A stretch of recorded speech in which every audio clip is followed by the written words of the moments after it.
Good evening, dear listener. Midnight Cat is here beside you once again, quiet as a shadow on a moonlit windowsill. Settle a little deeper beneath the blankets, let the room grow still, and allow the day to loosen its hold. Tonight we are traveling to the warm shores of ancient Italy, to a city of gardens and fountains, painted rooms and crowded bakeries, where Mount Vesuvius rises beyond the rooftops beneath a clear summer sky. Before ash covered its streets and silence entered its houses, what did Pompeii feel like to those who called it home? Did anyone notice the mountain changing? Did the dogs grow restless, the wells taste strange, or the paving stones tremble beneath hurried sandals? And in those final days, when no one yet knew that their ordinary routines were becoming history, what small hopes and worries filled the minds of the people beneath the volcano? The answer begins not with disaster, but with morning. The sun rose over the Bay of Naples in a pale wash of gold, touching the distant island of Capri and the long curve of the coast. Fishing boats moved across the water, their dark hulls rocking gently, while gulls drifted above them in the salt, bright air. Inland, the slopes of Vesuvius appeared peaceful, softened by vineyards and orchards. From a distance, it did not look like a place of danger. It looked green, fertile, and familiar. Pompeii was already awake. At the Stabian Gate, carts creaked into the city before the streets became too crowded. Their iron-rimmed wheels settled into grooves worn deep in the paving stones by generations of traffic. Mules shook their harness bells. Porters called softly to one another as they unloaded baskets of figs, jars of oil, amphorae of wine, and bundles of firewood. The gate opened onto streets that were narrow by later standards, yet full of movement. Raised pavements ran beside the roadway, and stepping stones crossed the channels where rainwater and refuse sometimes flowed. Tall walls guarded the privacy of wealthy homes. Shop fronts stood open to the morning, their wooden shutters folded away. Lucius Papidius Secundus, a baker's assistant of 23 years, walked quickly along the Via dell'Abbondanza with flour dust already clinging to his tunic. He was not an important man. No statue would ever be raised in his honor, and no historian would record his name. Yet men like Lucius kept the city fed. He had risen while the stars were still visible. In the bakery where he worked, the millstones had been turning for hours. Donkeys moved patiently around the great hourglass-shaped mills, grinding grain between dark volcanic stones. The air inside was warm and thick, carrying the scents of flour, sweat, smoke, and fermenting dough. Lucius preferred the courtyard at dawn before the heat gathered beneath the tiled roofs. There, the first light found the upper walls, and the sound of kneading hands mixed with the gentle scraping of wooden boards. His master's household baked many kinds of bread. Some loaves were coarse and plain, meant for laborers. Others were made from finer wheat for prosperous customers. The dough was shaped into round loaves and marked in sections, so that each could be broken easily after baking. By midday, the shelves facing the street would be crowded, and customers would arrive with coins, gossip, and complaints about prices. That morning, however, the water jar near the oven had rippled without anyone touching it. Lucius had noticed. So had the donkey. The animal stopped walking, lifted its head, and gave a low, uneasy sound. A moment later, the floor trembled gently beneath them. Flour slid from the edge of a table in a thin white line. No one cried out. Small earthquakes were part of life in Campania. 17 years earlier, A powerful shock had damaged much of Pompeii and the nearby cities. Repairs still continued in places. Temples had been rebuilt, walls repainted, and cracked columns strengthened. Some buildings remained unfinished, their old wounds hidden behind scaffolding. The tremor passed. Again, murmured the baker, more annoyed than afraid. The donkey resumed its slow circle. The millstone turned. Lucius brushed the fallen flower aside. Outside, the city continued. Across Pompeii, household doors opened into cool entrance corridors. Light fell through open roofs into atriums, where shallow pools caught rainwater and reflected painted walls. In richer houses, enslaved attendants swept mosaic floors and arranged cushions in reception rooms. Bronze lamps were trimmed. Accounts were prepared for the morning visits of clients. In smaller dwellings above workshops, families woke close together. A mother combed her daughter's hair beside a window overlooking the street. A cloth merchant counted dyed wool. A potter inspected bowls fired during the night. Somewhere, a child began to cry, and somewhere else, a caged bird answered the morning with a bright, repetitive song. The city smelled of many things at once: baking bread, olive oil, smoke, damp stone, fish sauce, animals, crushed herbs, and the faint sweetness of flowers growing in enclosed gardens. Near the Forum, Marcus Holconius Celer stepped from his house wearing a clean white toga draped carefully over one shoulder. He belonged to a family whose name was known throughout Pompeii. The Holconi had wealth, land, and public influence. Their statues stood in prominent places, reminders that honor could be carved in stone for those able to earn, inherit, or purchase it. Marcus was expected at the Forum before the sun climbed high. There were property matters to discuss, workmen to pay, and news from Rome to consider.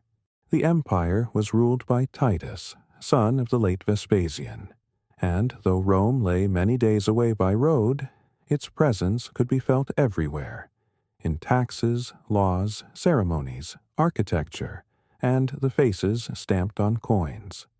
An attendant followed Marcus carrying writing tablets. Another held a sunshade, though the morning was not yet hot.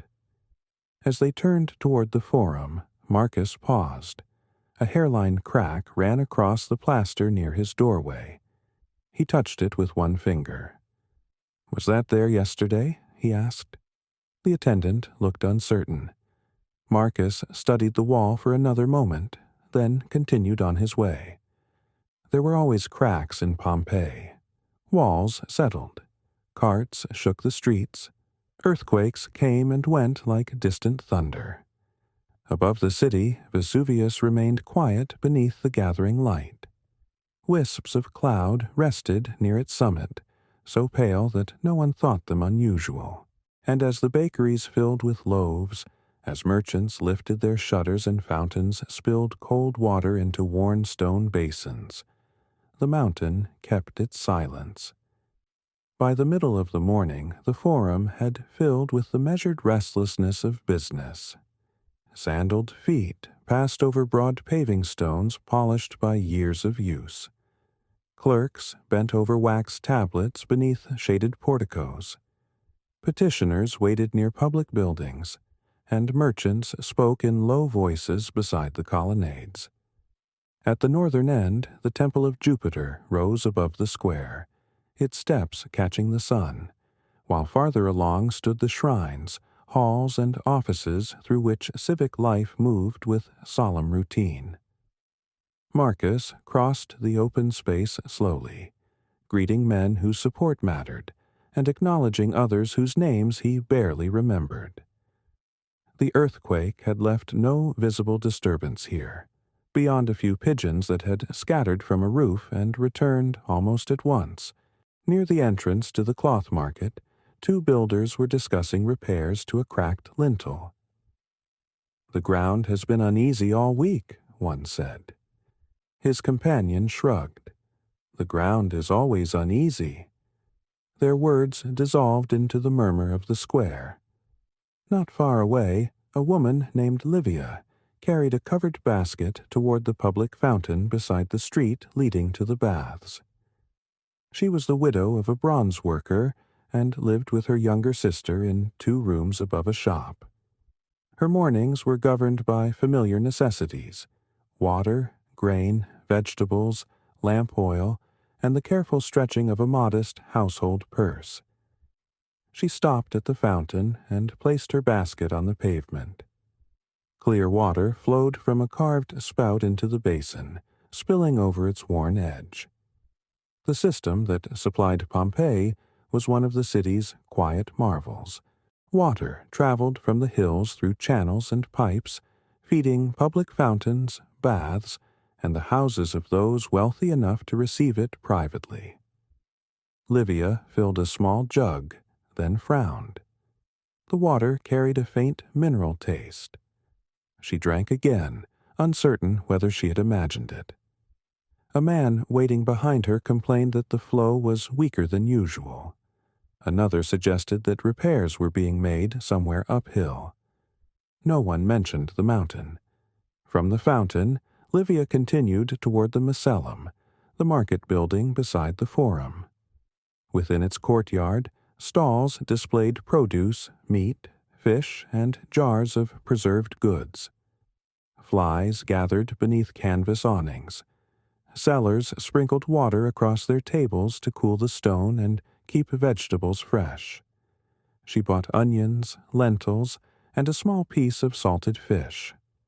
At one stall, peaches were arranged in shallow baskets, their skins blushed with pink.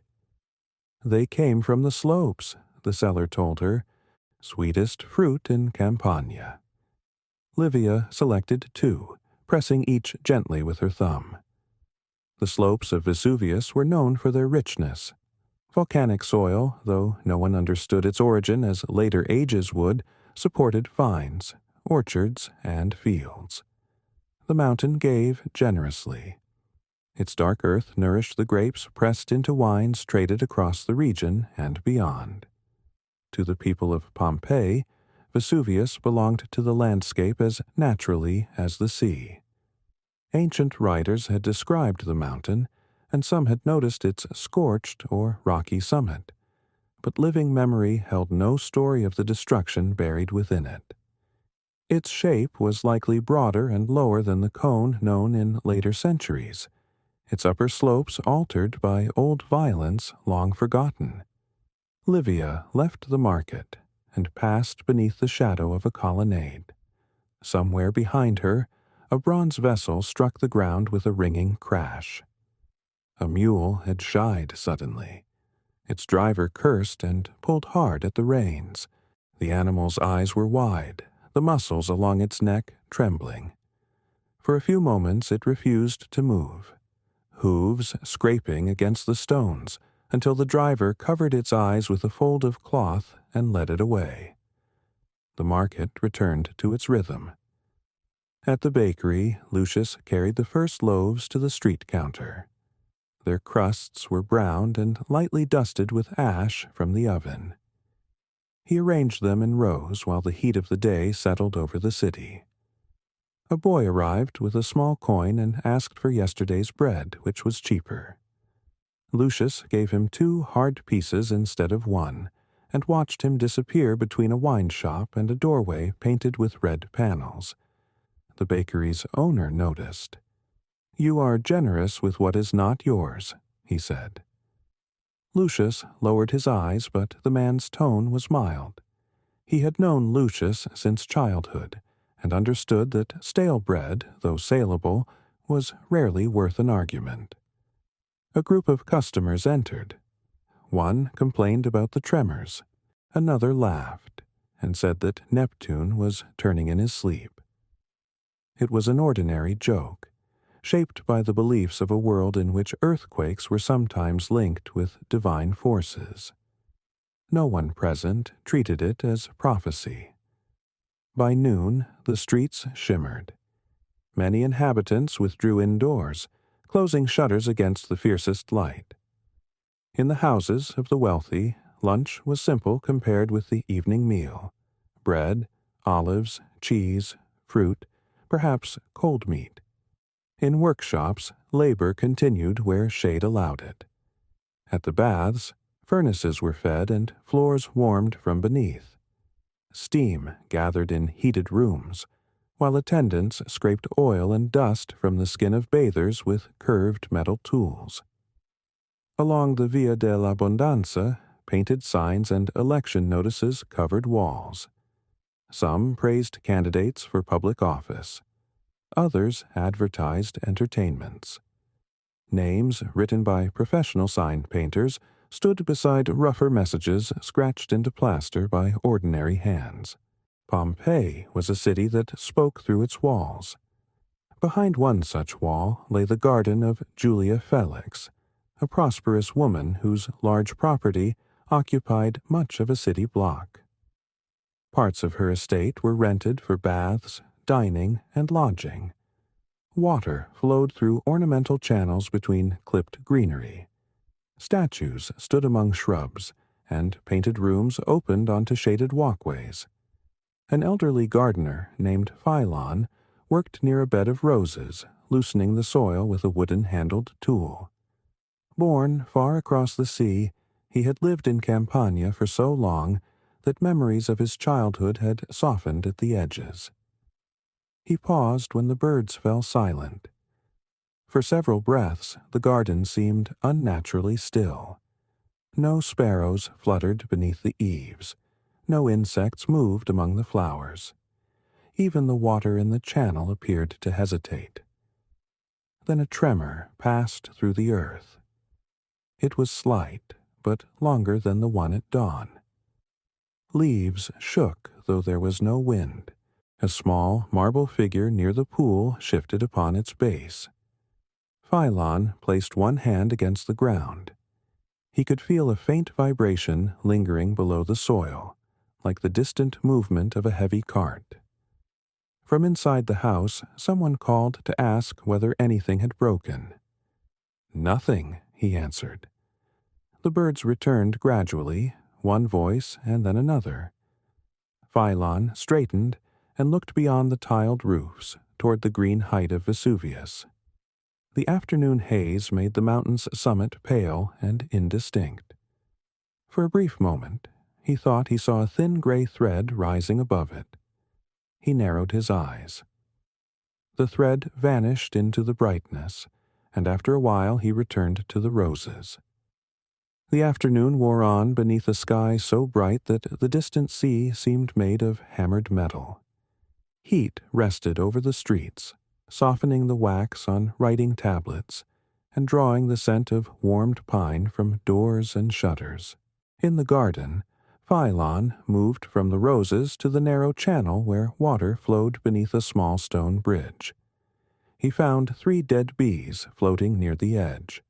That, too, might have meant nothing. Bees died in summer. Birds vanished and returned. Water tasted different after repairs. A mountain could wear a thread of cloud without carrying any message for the people below. Yet Philon lifted the bees carefully with a leaf and laid them beneath a laurel shrub. By late afternoon, the city began to stir again. Shopkeepers returned to their counters. Children emerged from shaded rooms. Men who had spent the hottest hours resting made their way toward the baths, where conversation could be exchanged as freely as water and oil. Marcus entered the Stabian baths with 2 acquaintances from the Forum.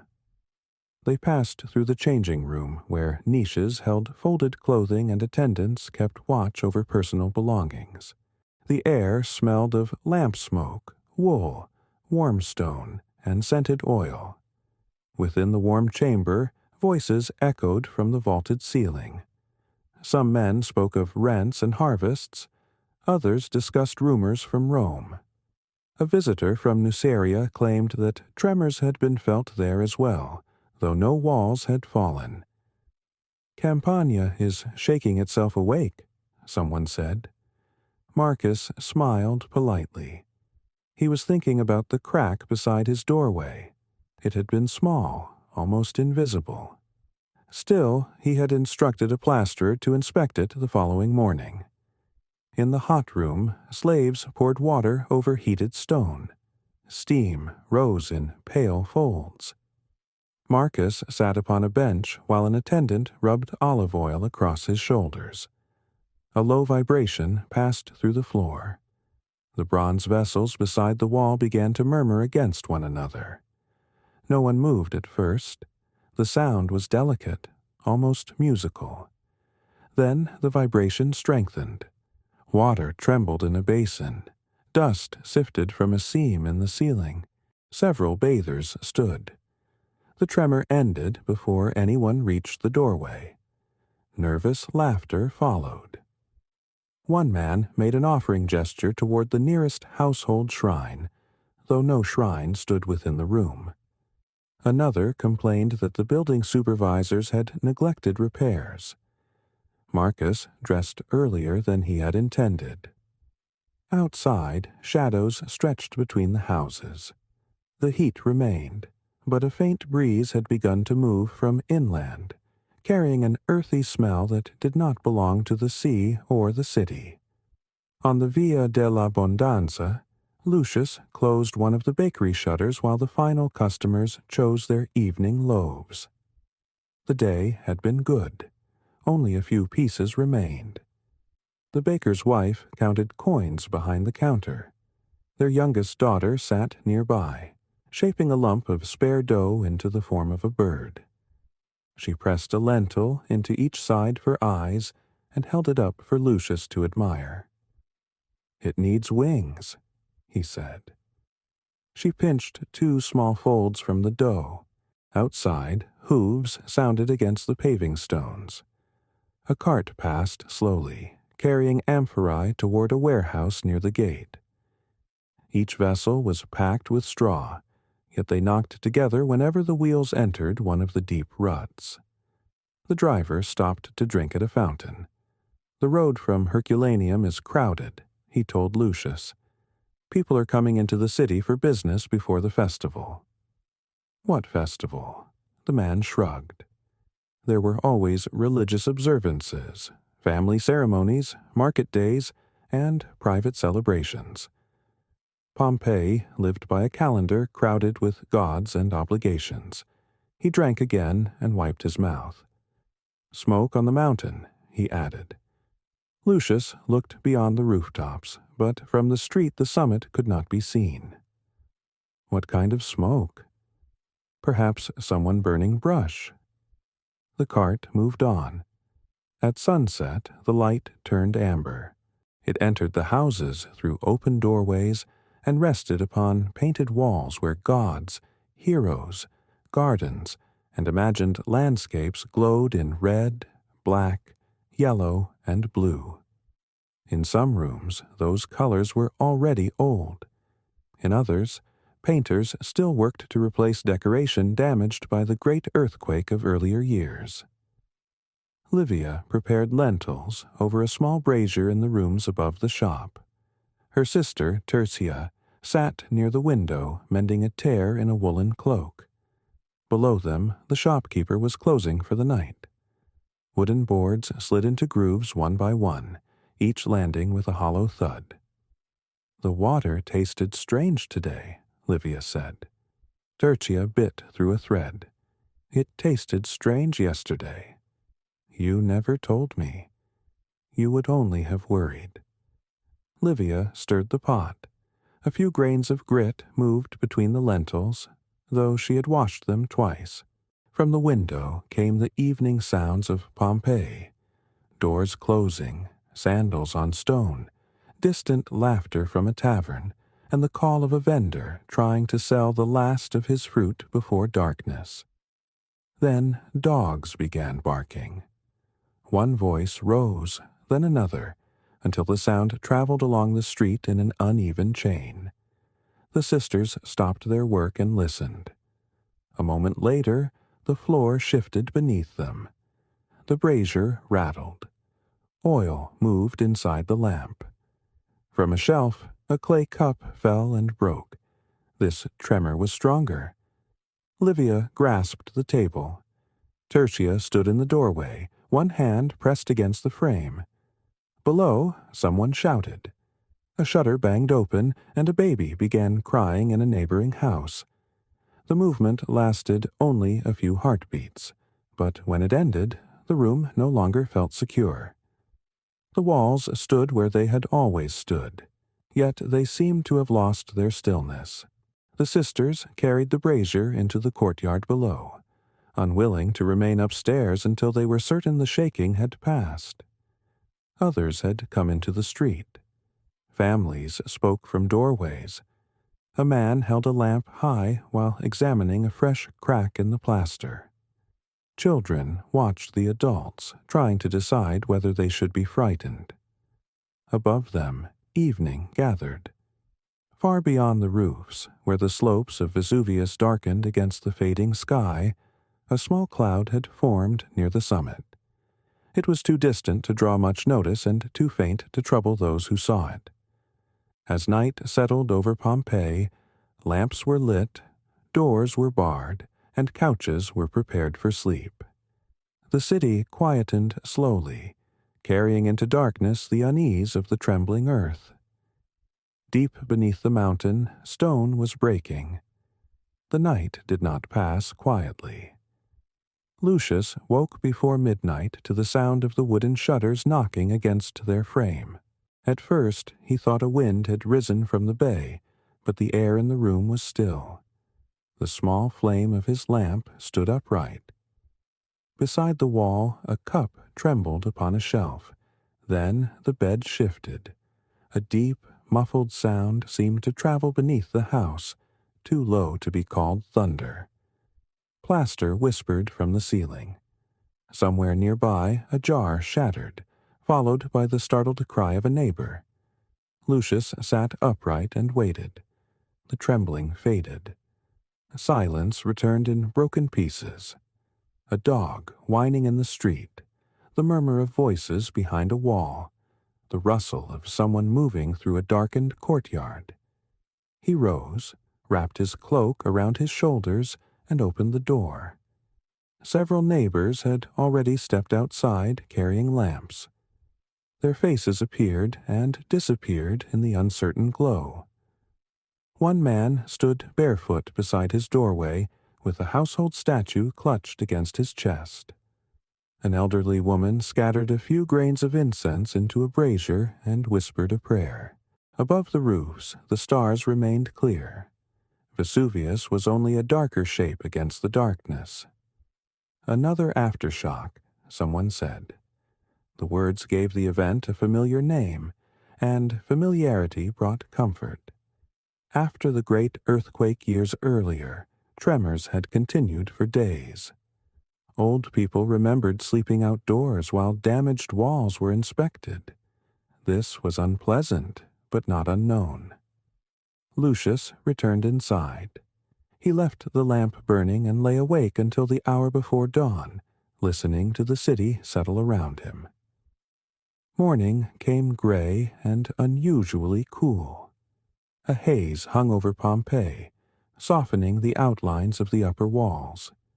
The first carts entered cautiously through the gates, their drivers complaining that animals had been difficult on the road. One mule stopped beneath the arch and refused to move until its load was partly removed. At the bakery, a crack had opened along the edge of the oven wall. The owner crouched beside it, running his fingers through the loosened mortar. "We cannot bake with this," his wife said. "We cannot sell bread without baking." He called for a mason, though every mason in Pompeii seemed already occupied. Across the city, tiles had slipped, plaster had fallen, and householders stood in the streets pointing toward new damage. Repairs begun after earlier earthquakes were being repaired once more. Lucius helped move baskets of dough away from the cracked wall. The donkey would not enter the milling room. It planted its hooves in the courtyard and pulled backward against the rope, eyes fixed upon the doorway. Lucius stroked its neck. "There is nothing there," he murmured. Yet when he stepped inside, he felt it too. A faint warmth rising through the floor, though the morning air remained cool. At the house of Julia Felix, Philon found the garden scattered with leaves. Water no longer flowed through one of the ornamental channels. The basin had drained during the night, leaving a dark line upon the stone.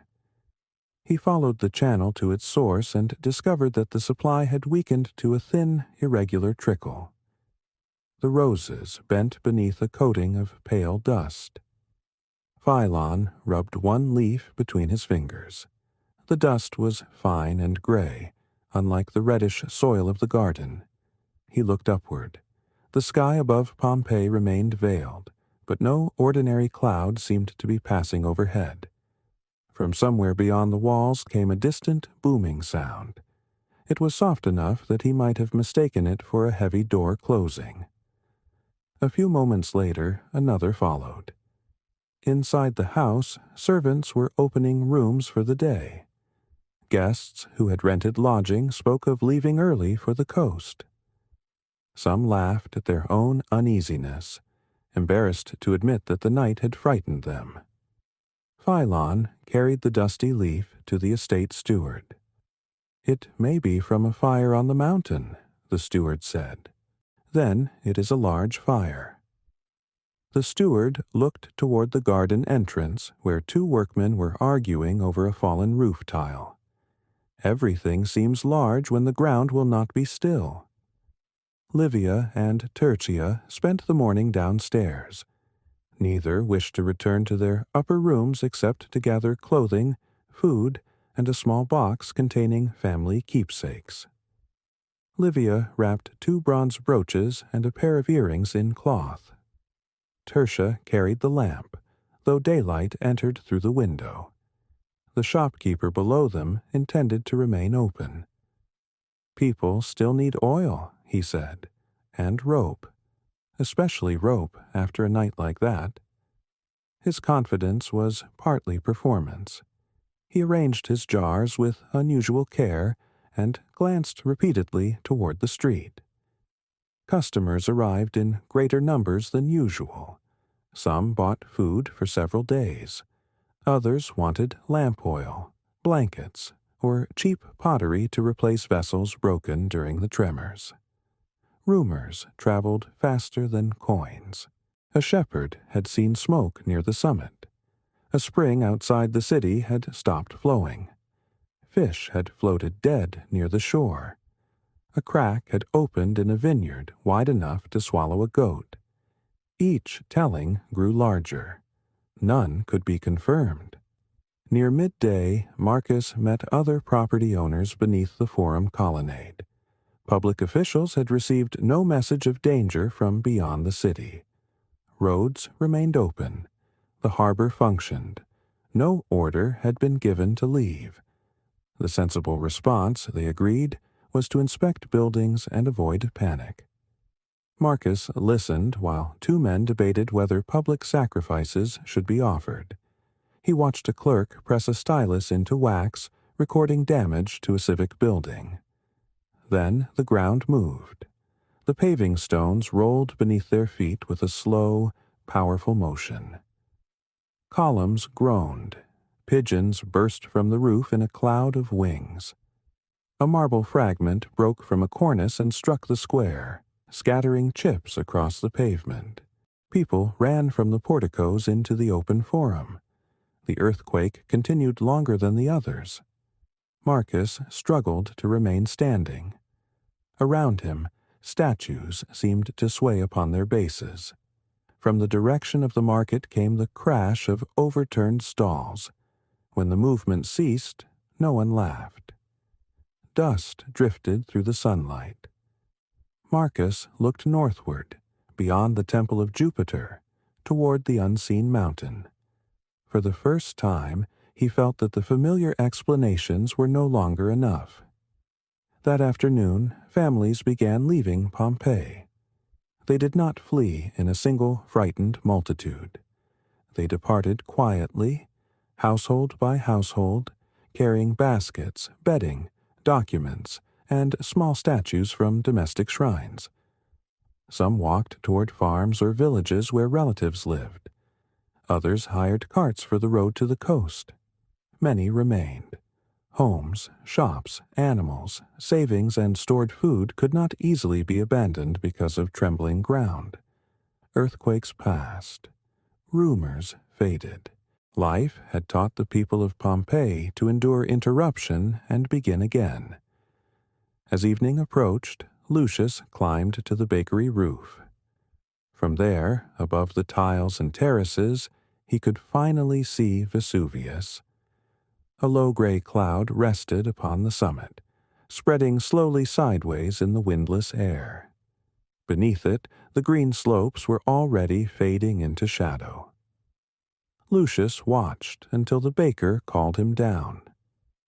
Far below the peaceful vineyards, pressure continued to gather, and the stone chambers of the mountain strained against what was rising through them. The following morning began with a stillness that seemed almost deliberate. No breeze moved through the narrow streets. Smoke from cooking fires rose straight above the roofs before spreading beneath the pale sky. The usual sounds of the city were present: the turning of millstones, the cries of vendors, the splashing of fountains. But each seemed strangely isolated, as though Pompeii had become a collection of small noises surrounded by a great silence. Lucius returned to the roof before the first loaves were shaped. The cloud above Vesuvius had thinned during the night. Only a faint veil remained near the summit, and the slopes below it were green in the early light. Vineyards followed the contours of the land. Farmhouses stood among orchards. Nothing in that view suggested that people should abandon their homes. The baker climbed up beside him. "You see," he said, "it is passing." Lucius wanted to believe him. They went downstairs and inspected the oven.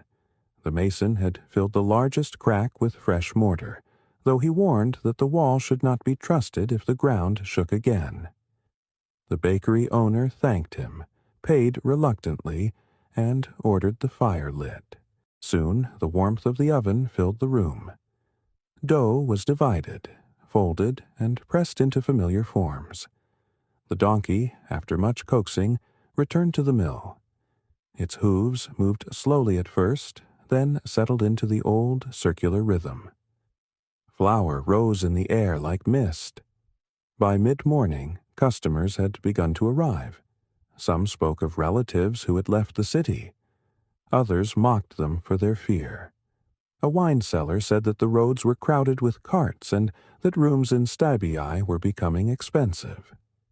An elderly man placed 2 coins on the counter and asked for enough bread to last 3 days. "Are you traveling?" Lucius asked. "No," the man replied. "I'm tired of coming outside whenever the floor moves." He tucked the loaves beneath his arm and left. Near the Forum, Marcus examined damage to one of his family's properties. A section of painted plaster had fallen from an interior wall, revealing older decoration beneath it. The upper layer showed a delicate garden with birds and flowering shrubs. Underneath was an earlier design of red panels divided by black columns. 2 different generations of Pompeii lay exposed in the same wall. A painter stood beside Marcus, estimating the labor required. "We could cover it by the end of the month," he said. Marcus looked at the fragments scattered across the floor. "Begin tomorrow." The words sounded reassuring, because they assumed that tomorrow would resemble today, and that the month ahead would arrive in its proper order. Outside, a servant waited with news from Marcus's country estate. Several amphorae had fallen in the storeroom. A retaining wall had cracked. One of the vineyard workers claimed that warm vapor was rising from a fissure in the ground. "Warm vapor?" Marcus repeated. "That is what he said." Marcus dismissed it as damp earth meeting cool morning air, but he ordered the steward to move the most valuable wine jars into a safer building. He then walked toward the Temple of Apollo, where offerings had been brought after the stronger tremor. Worshippers stood beneath the colonnade with garlands, cakes, and small measures of wine. Some sought protection from Apollo. Others appealed to Jupiter, Neptune, or the household gods whose images guarded their homes. In uncertain times, prayers overlapped easily. The priests offered no explanation for the mountain. They performed the rites as custom required, carefully and without haste. Livia watched from the edge of the crowd. She had come carrying a small cake made from flour and honey, more costly than she could comfortably afford. Tertia remained near the doorway of their rooms, guarding the belongings they had packed. Livia placed the offering among many others. She did not ask for a miracle. She asked only that the walls remain standing and that she know what to do. When she left the temple, she found Philon sitting in the shade beside a public fountain. A clay jug rested between his feet. They knew each other by sight from the market, as people often did in a city of Pompeii's size. "The water has stopped at the house," he told her. Livia looked toward the fountain. Its stream still flowed, but weakly. "Will you leave?" Philon rubbed one hand across the other, working soil from the lines of his skin. "I have nowhere nearby to go. My sister wants the coast. The coast may be no safer." Neither knew whether that was true. A rumbling passed beneath them, so faint that the water in the basin barely trembled. People nearby paused, waited, and then resumed walking. The habit of interruption had become part of the day. In the countryside beyond the walls, farmers continued harvesting fruit and tending vines. August, if the eruption occurred in the late summer date traditionally associated with it, was a season of heat, ripening grapes, and careful preparation. Modern scholars have debated the exact date, partly because archaeological evidence has been interpreted in different ways, but for those living beneath Vesuvius, the season mattered less than the immediate work before them. Baskets had to be filled, animals had to be watered, wine jars had to be cleaned. At one vineyard, a laborer knelt beside a crack in the soil. It was no wider than 2 fingers, yet warm air rose from it carrying a sharp mineral smell. He called the overseer, who bent close, frowned, and ordered the crack covered with earth. By afternoon, the sky had changed color. It was not dark, but the blue had faded behind a thin, white-gray haze. The sun appeared dull at its edges. Dust settled on rooftops and leaves, so fine that it could be seen only when wiped away. Philon returned to the garden of Julia Felix and found the roses coated again. He washed them gently with water carried by hand. The ornamental channels remained dry. Without their reflections and soft movement, the garden felt smaller, enclosed by its painted walls. Guests in the rented rooms argued about whether to stay another night. One family prepared to depart at once.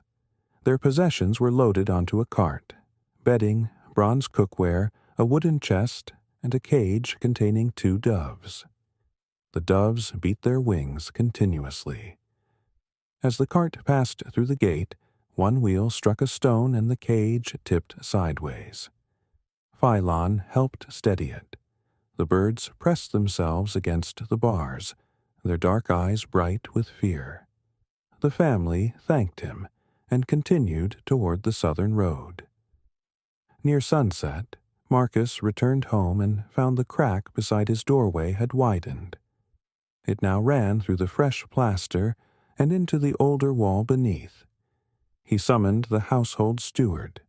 "Pack the account tablets," he said, And the silver that can be carried easily. The steward hesitated. Are we leaving? Not yet. Marcus stepped into the atrium. The shallow pool reflected a rectangle of fading sky. Around it stood furniture, lamps, statues, and objects collected across a lifetime. A house was not merely stone. It was memory arranged into rooms. That evening, fewer lamps appeared in the streets. Some households had gone. Others kept their doors open, ready to move into the open air if the trembling returned. Families ate quickly. People slept in courtyards or gardens, away from heavy roofs. Lucius remained at the bakery to watch the repaired oven.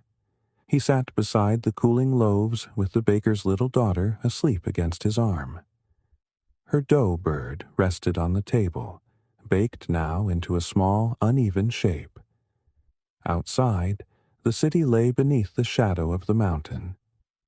Shortly before midnight, a sound rolled down from Vesuvius. It was deeper than thunder and longer than any cart upon the stones. The doors trembled in their frames. Dust fell from the rafters. The child woke and gripped Lucius's tunic. No one in the bakery spoke.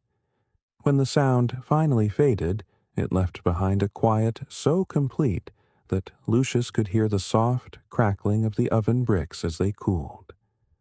The silence lasted only a few breaths. Then, from somewhere beneath the floor, came a faint scraping sound, as though the earth itself were shifting against the foundations. The little girl pressed her face into Lucius's side.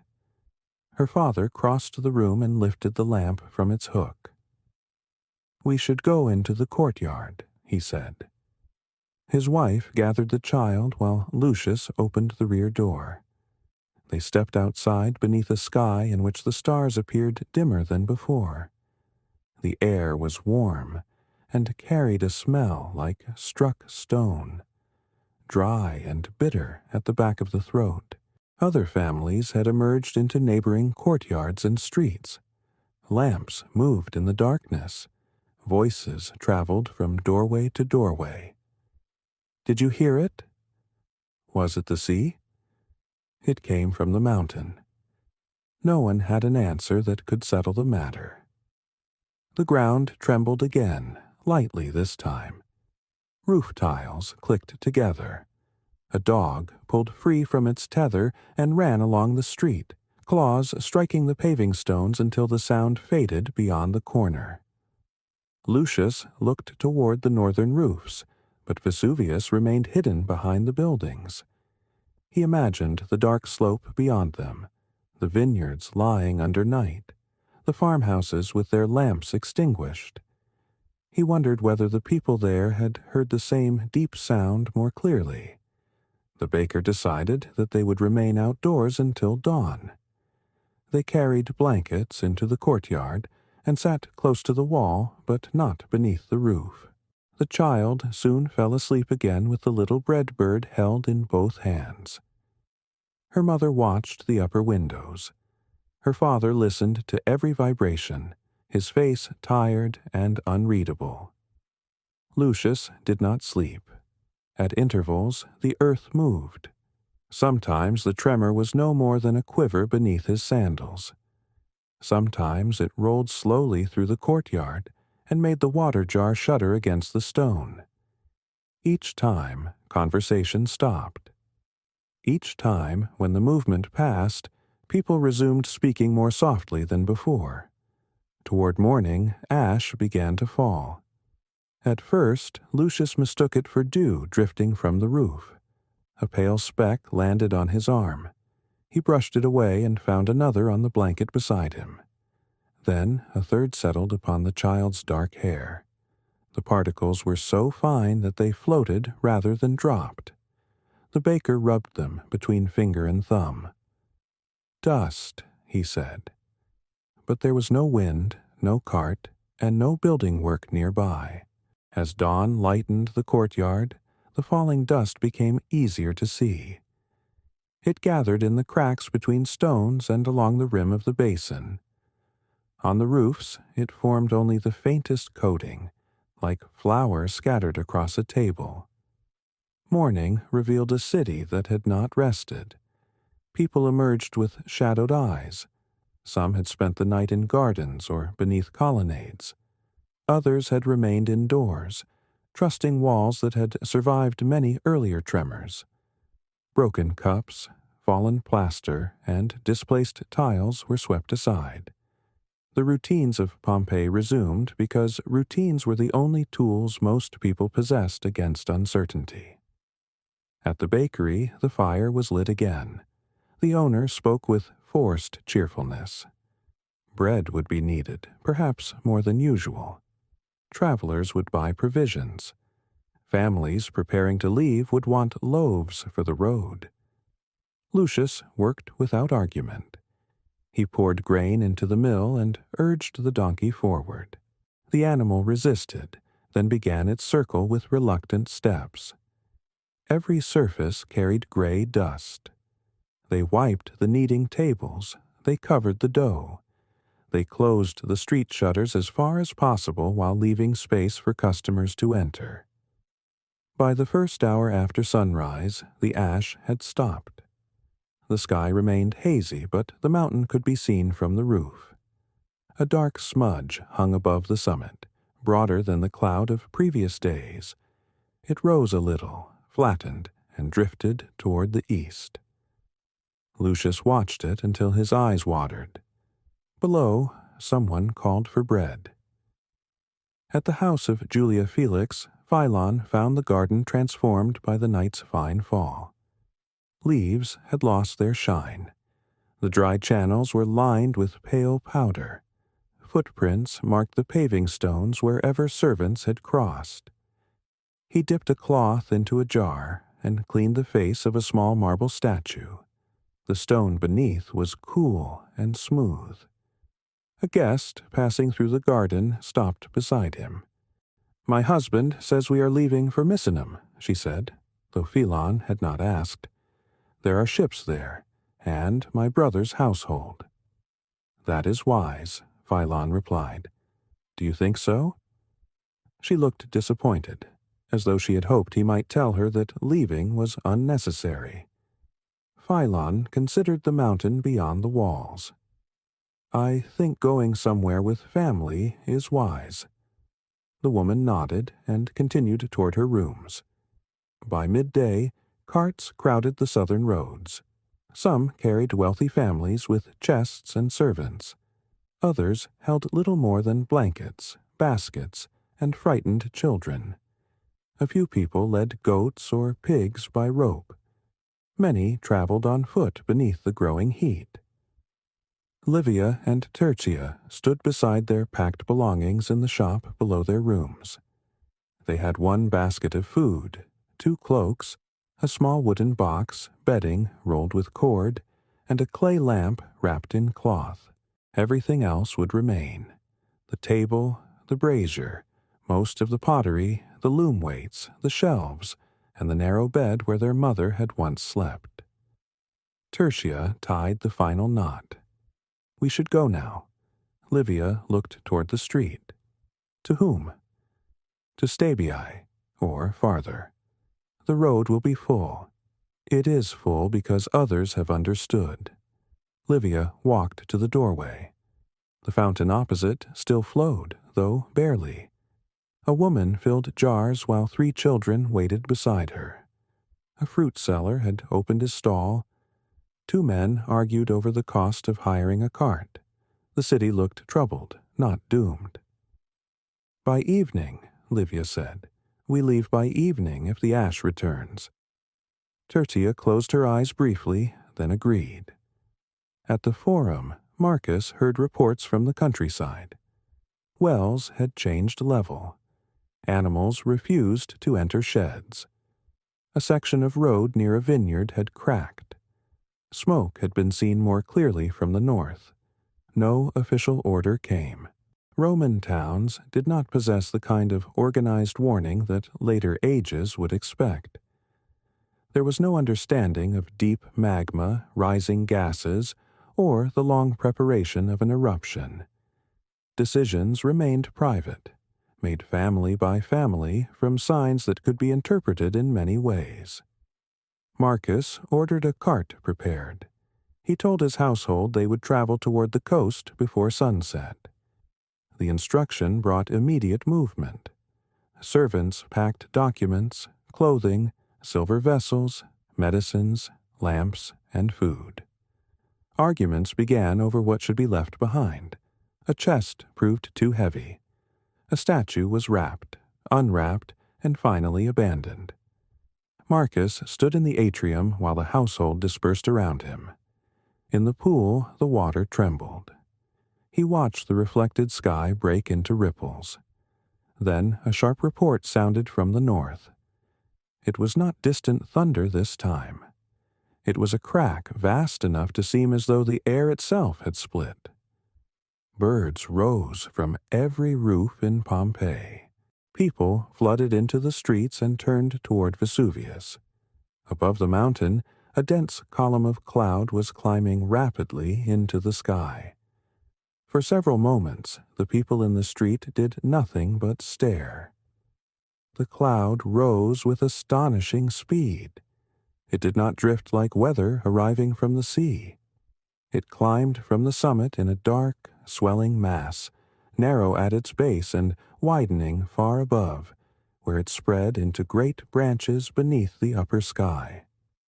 Those who later tried to describe such a shape compared it to a pine tree, its trunk reaching upward before dividing into a broad crown. From Pompeii, the lower part appeared almost black. Higher above, sunlight touched its edges with brown, gray, and an unnatural brightness. Within the cloud, flashes appeared and vanished, not quite lightning and not quite flame. Each was followed by a deep, rolling sound that reached the city through the trembling air. The crowd began to move. Some people ran toward their homes. Others hurried into the open forum, believing its broad square safer than the narrow streets. A few knelt where they stood. Voices called the names of children, servants, parents, and gods. Marcus remained still only long enough to understand that the mountain had changed beyond any familiar explanation. "Bring the cart now," he told the steward. The man disappeared through the doorway. Across the city, shutters were thrown closed and opened again. Doors struck walls. Household members who had delayed leaving began gathering whatever lay nearest to hand. Bedding, coins, documents, food, water jars, jewelry, and small sacred images were wrapped in cloth or placed in baskets. Many took too much. They chose heavy objects because those objects had once seemed valuable. Silver cups, bronze lamps, carved boxes, fine garments, and jars of oil were lifted into arms already burdened with fear. Others abandoned everything except one loaf, one cloak, and the hand of a child. At the bakery, Lucius stood in the courtyard with flour upon his sleeves and watched the sky darken above the roofs. The baker's wife pulled her daughter close. "We go," she said. Her husband looked toward the oven, where the morning loaves were still baking. The familiar glow shone through its opening. Dough waited on the table. Grain filled the storage jars. The millstones stood ready for another day. Then fragments began to fall. At first they were light pieces of pale pumice, small enough to bounce from the roof tiles with a dry clicking sound. One landed in the courtyard beside Lucius. He picked it up. It was rough, full of tiny holes, and strangely light in his hand. More followed. They struck the paving stones like hard rain. The baker reached into the oven with a long wooden tool and pulled out the nearest loaves. Some were browned, others barely cooked. He wrapped them in cloth while his wife gathered water and blankets. "Leave the rest," Lucius said. No one disagreed. They moved into the street with the donkey tethered behind them. The animal shook violently and resisted every step. Lucius covered its head with a cloth and led it by the rope, speaking softly though he could barely hear his own voice above the rising noise. The eruption had filled the air with a continuous roar. It came from the mountain, from falling stones, from carts striking the road, from people shouting to one another beneath the widening cloud. The sound seemed to press against the chest as much as enter the ears. Livia and Tertia had already carried their belongings downstairs. When the first pumice struck the roof, Tertia lifted the basket of food and tied a cloth across her hair. Livia took the wooden box, their bedding, and a jug of water. They stepped outside. Daylight had become the color of late evening. The sun remained somewhere behind the cloud, but its warmth had weakened. Fine ash drifted between the houses, turning red walls dull and gathering in the folds of clothing. The sisters joined the movement toward the Stabian gate. Progress was slow. The streets of Pompeii had never been designed for a city trying to leave at once. Carts jammed where roads narrowed. Animals pulled in different directions. People climbed onto raised pavements or crossed by the stepping stones, stumbling under their loads. A wealthy household attempted to move a covered carriage through the crowd. One wheel became trapped in a deep rut. Servants pushed from behind while the horses reared beneath the falling pumice. Tertia took Livia's arm and drew her around them. "Do not stop," she said. Yet stopping was unavoidable. Ahead, a family had dropped a chest, spilling clothes and metal vessels across the road. People stepped over the belongings. A young man crouched to retrieve them until his father seized his shoulder and forced him onward. From an upper window, an old woman called for help. Her voice was lost beneath the noise. Philon heard it. He had left the estate of Julia Felix carrying only a cloak, a water flask, and a small pouch of dried fruit. The household had scattered in several directions. Some guests had departed in carts. Servants followed relatives or employers. Others remained to protect the property, still believing the disturbance might pass. Philon looked up and saw the woman leaning from the window, unable to descend the dark stairway alone. He entered the building. Inside, dust floated through the corridor. The floor shook beneath his feet. He found the woman near the top of the stairs, one hand pressed to the wall, the other holding a small bronze figure from her household shrine. "Slowly," he told her. Together they descended. By the time they reached the street, pumice covered the paving stones in a thin, uneven layer. Each new fragment landed with a brittle tap. Philon wrapped part of his cloak around the woman's head and led her toward the open square. In the forum, people gathered beneath colonnades and temple steps. Officials shouted instructions, but no single voice could command the confusion. Some urged everyone toward the gates. Others warned that the roads would be more dangerous than the city. The mountain offered no answer. Marcus's cart arrived at last, pulled by 2 nervous mules. His household loaded the account tablets and the lightest chests.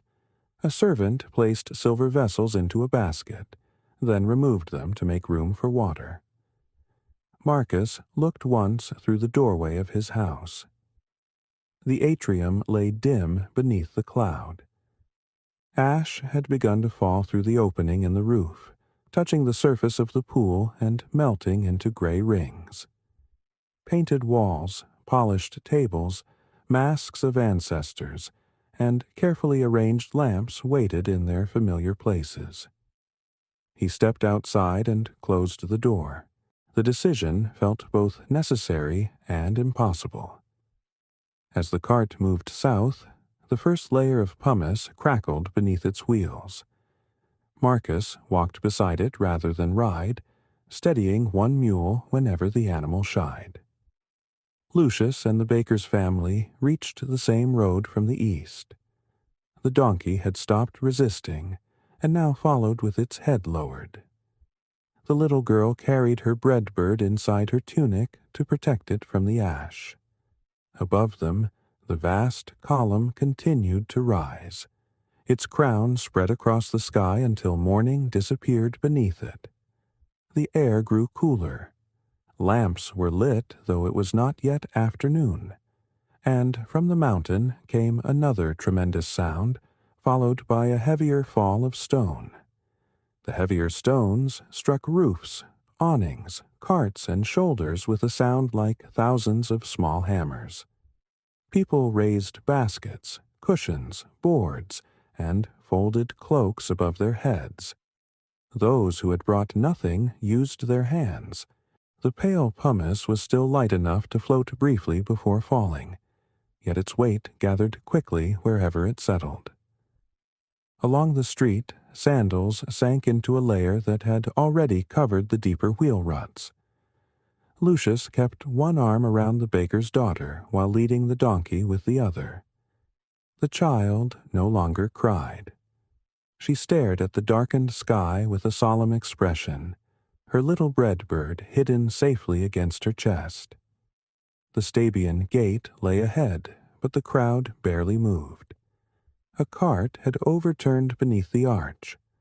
One mule had fallen, and its harness tangled around a wheel. Men tried to lift the vehicle while frightened travelers pressed behind them. Every delay allowed the pumice to deepen. The baker looked toward a side street. There is another road to the south. It will be crowded too, his wife said. It may be passable. They turned away from the gate and entered a narrower lane between high walls. Others followed, trusting movement more than direction. Soon the lane contained a procession of neighbors and strangers, all walking beneath makeshift coverings, while the ground shifted gently underfoot.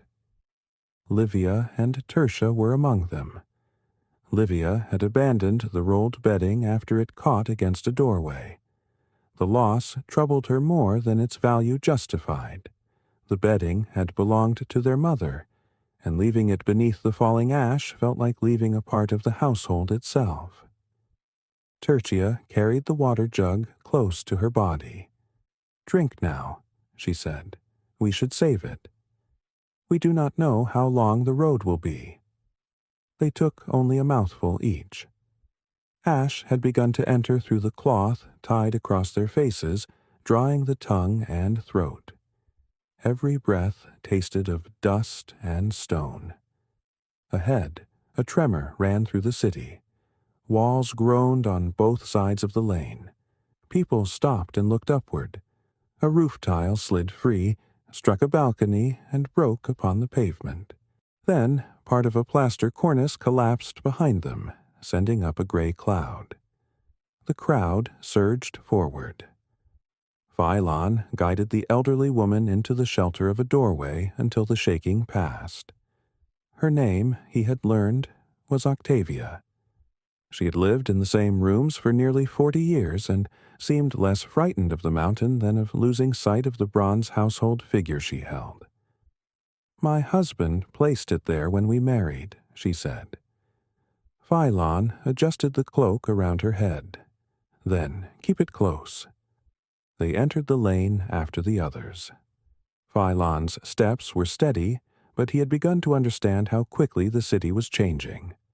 Familiar corners vanished beneath ash. Painted signs grew dim. Thresholds disappeared. Each time he looked back, Pompeii seemed farther away, though they had traveled only a few streets. Near the southern wall, Marcus's cart could go no farther. Pumice had gathered almost to the axles. The mules pulled until foam showed at their mouths, but the wheels turned without advancing. Servants pushed from behind while Marcus cleared stones with both hands.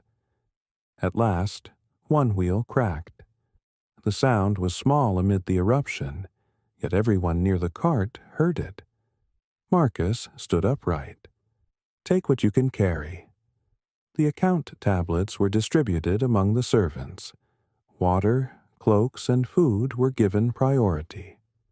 A chest of silver remained on the cart until the steward lifted it once, judged its weight, and let it fall back into the pumice. Marcus watched the lid disappear beneath pale stones. A few hours earlier, he had believed those objects worth preserving. Now their value had become the strength required to carry them. The household continued on foot. Behind them, the mules were cut free from their harness and released. One ran back toward the city. The other stood motionless beside the broken cart until a servant pulled it onward by the bridle. By mid-afternoon, darkness covered Pompeii. It was not the gentle darkness of evening. It arrived without sunset, filled with motion and noise. Lamps became necessary, yet flames struggled in the thickening air. Fine ash drifted around each light, turning it into a small, blurred circle. People lost one another within a few paces. Names were called repeatedly. Some voices answered from nearby. Others did not. Lucius tied the donkey's rope around his waist so that both hands were free. He held the child's wrist while her parents walked close behind. They had reached an open space near the city wall, but the gate ahead was blocked by carts and fallen masonry. "We should shelter until it becomes lighter," the baker said. Lucius looked upward. Pumice had accumulated on nearby roofs in deep slopes. Rafters bent under the weight. Not beneath a roof. They found a garden enclosed by a low wall, where trees stood in orderly rows. Fruit lay scattered beneath them, shaken down by the tremors. Several families had already gathered there, using doors pulled from hinges as shields above their heads. The little girl sat beside her mother beneath one of the doors. Lucius went to the far wall and climbed onto a stone bench to look beyond it. Through the darkness, he could make out the faint line of the road outside Pompeii. People moved along it, carrying lamps. The way was open, but reaching it meant passing through another gate farther west. He climbed down. "We can leave by the marine gate," he said. "The road descends toward the coast." The baker hesitated. Toward the mountain's shadow. Toward open ground. The earth shook again before the decision could be made. This tremor was violent enough to throw people against the walls. Trees whipped though no wind blew. The door held above the family slipped, and Lucius caught it before it struck the child. A deep crack came from one of the nearby houses. The roof folded inward. Tiles, beams, and pumice collapsed into the rooms below with a roar that briefly drowned even the mountain. Sparks rose where an oil lamp overturned, but the small fire vanished under falling ash. No one suggested remaining in the garden after that. They joined the westward flow through the streets. Livia and Tertia had become separated from the larger crowd near a crossroads. They waited beneath a cloth awning stretched between two shops, hoping familiar faces would emerge from the darkness. Instead, Philon appeared with Octavia leaning upon his arm. Livia recognized him by the shape of his cloak and called his name. He turned at once. "The gate is west," he said. "Come with us." The four continued together. Their progress became a quiet pattern. Walk, stumble, pause for a tremor, adjust the cloth over the mouth, then walk again. They passed houses whose doors stood open. Within one atrium, ash fell through the roof opening into a pool, slowly filling it. In another doorway, a lamp burned beside an abandoned meal. The city had not emptied entirely. Some remained to guard a property. Some believed the strongest walls would protect them. Others were elderly, ill, enslaved, or simply uncertain where safety lay. There were also those who had left earlier, and those who now struggled toward every gate. No single decision belonged to all Pompeii. Above the cloud, the sun must still have crossed the afternoon sky, but below it time had become difficult to measure. Only the deepening pumice and the weariness of the body marked the passing hours. When Marcus reached the marine gate, he saw the road descending toward the coastal plain.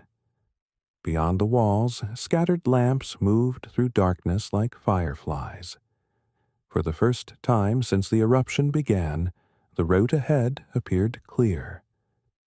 Then the wind shifted. Ash swept across the road in a dense gray curtain, and somewhere behind them, from the direction of Vesuvius, a new and deeper roar began to grow. The roar gathered slowly, not as a single blow, but as a vast movement traveling through the darkness. Marcus stood just beyond the marine gate with his household scattered along the descending road. The air was thick enough that lamps appeared only as dull amber blurs. Ash moved around their ankles and gathered in the folds of cloaks. Behind them, the gate arch was barely visible. "What is it?" the steward asked. Marcus did not answer. The sound came from the mountain, yet it seemed to spread across the whole landscape. It rolled beneath the ground and through the air, deeper than thunder, more continuous than any earthquake they had felt before. People on the road stopped walking. Some turned toward Pompeii. Others stared north, though nothing could be seen there except darkness. Then a faint, red glow appeared beneath the cloud.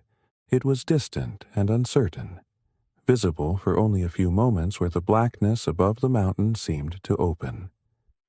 Later, generations would understand that parts of the eruption column were collapsing, sending hot clouds of gas, ash, and shattered stone down the slopes. But to those watching from the road, the glow had no clear meaning.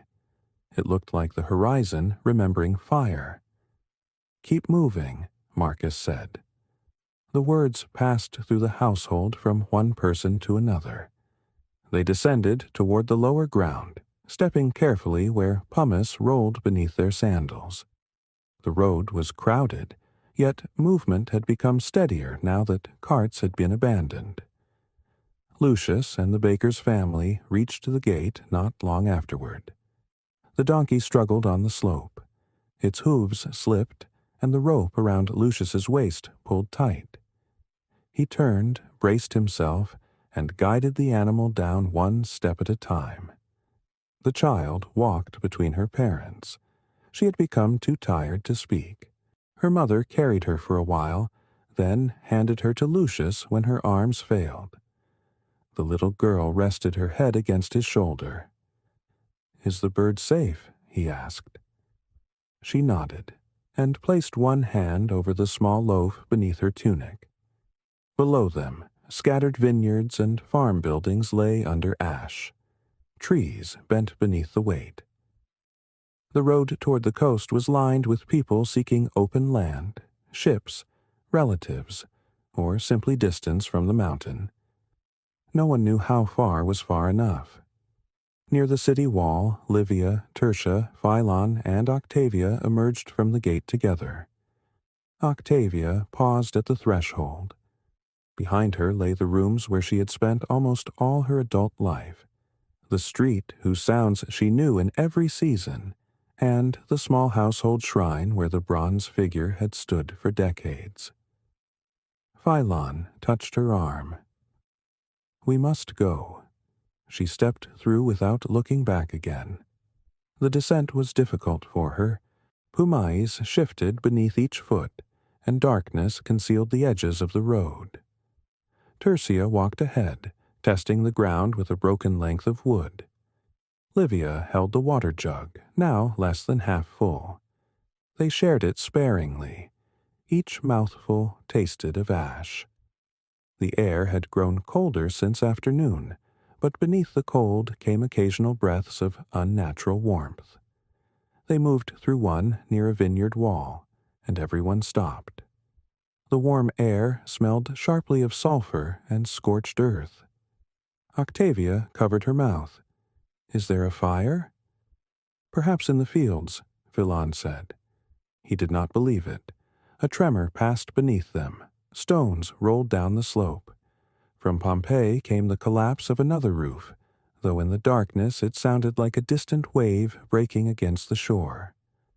The city behind them was becoming invisible. Only the faintest points of lamplight remained along the walls and in the upper windows of a few houses.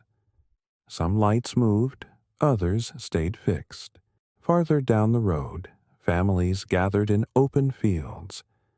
They spread blankets over ash, sheltered children beneath overturned baskets, and tried to decide whether to continue toward the sea or wait for dawn. There were arguments. One man insisted the worst had passed because the pumice was falling less heavily. Another pointed to the cloud and said the mountain had only begun. A group from Herculaneum spoke of leaving the coast altogether, claiming that the darkness there had become unbearable. Their account traveled through the crowd, altered with every telling. Marcus heard that the sea had withdrawn. Livia heard that ships had overturned in the harbor. Lucius heard that the summit of Vesuvius had disappeared. None of them could know what was true. The night deepened. Pumice continued to fall, though not always with the same force. At times it became light enough that people lifted their heads and hoped for clearing skies. Then the stones returned, striking cloaks and shields with renewed intensity. Lucius found a low wall beside the road and set the child down behind it with her parents. The donkey stood nearby, trembling so hard that the rope quivered. "We should rest," the baker said. For a little while, Lucius agreed. They ate one of the half-baked loaves from the bundle. The center was still dense and damp, but no one complained.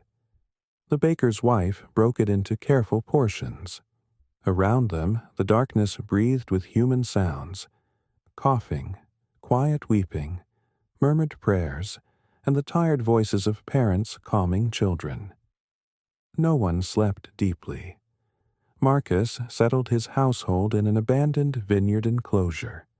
The surviving mules were tethered near the wall.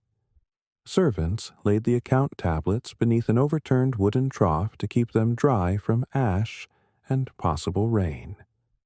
Marcus sat upon the ground with his back against a stone post. For years he had measured his life in property, reputation, obligations, and plans.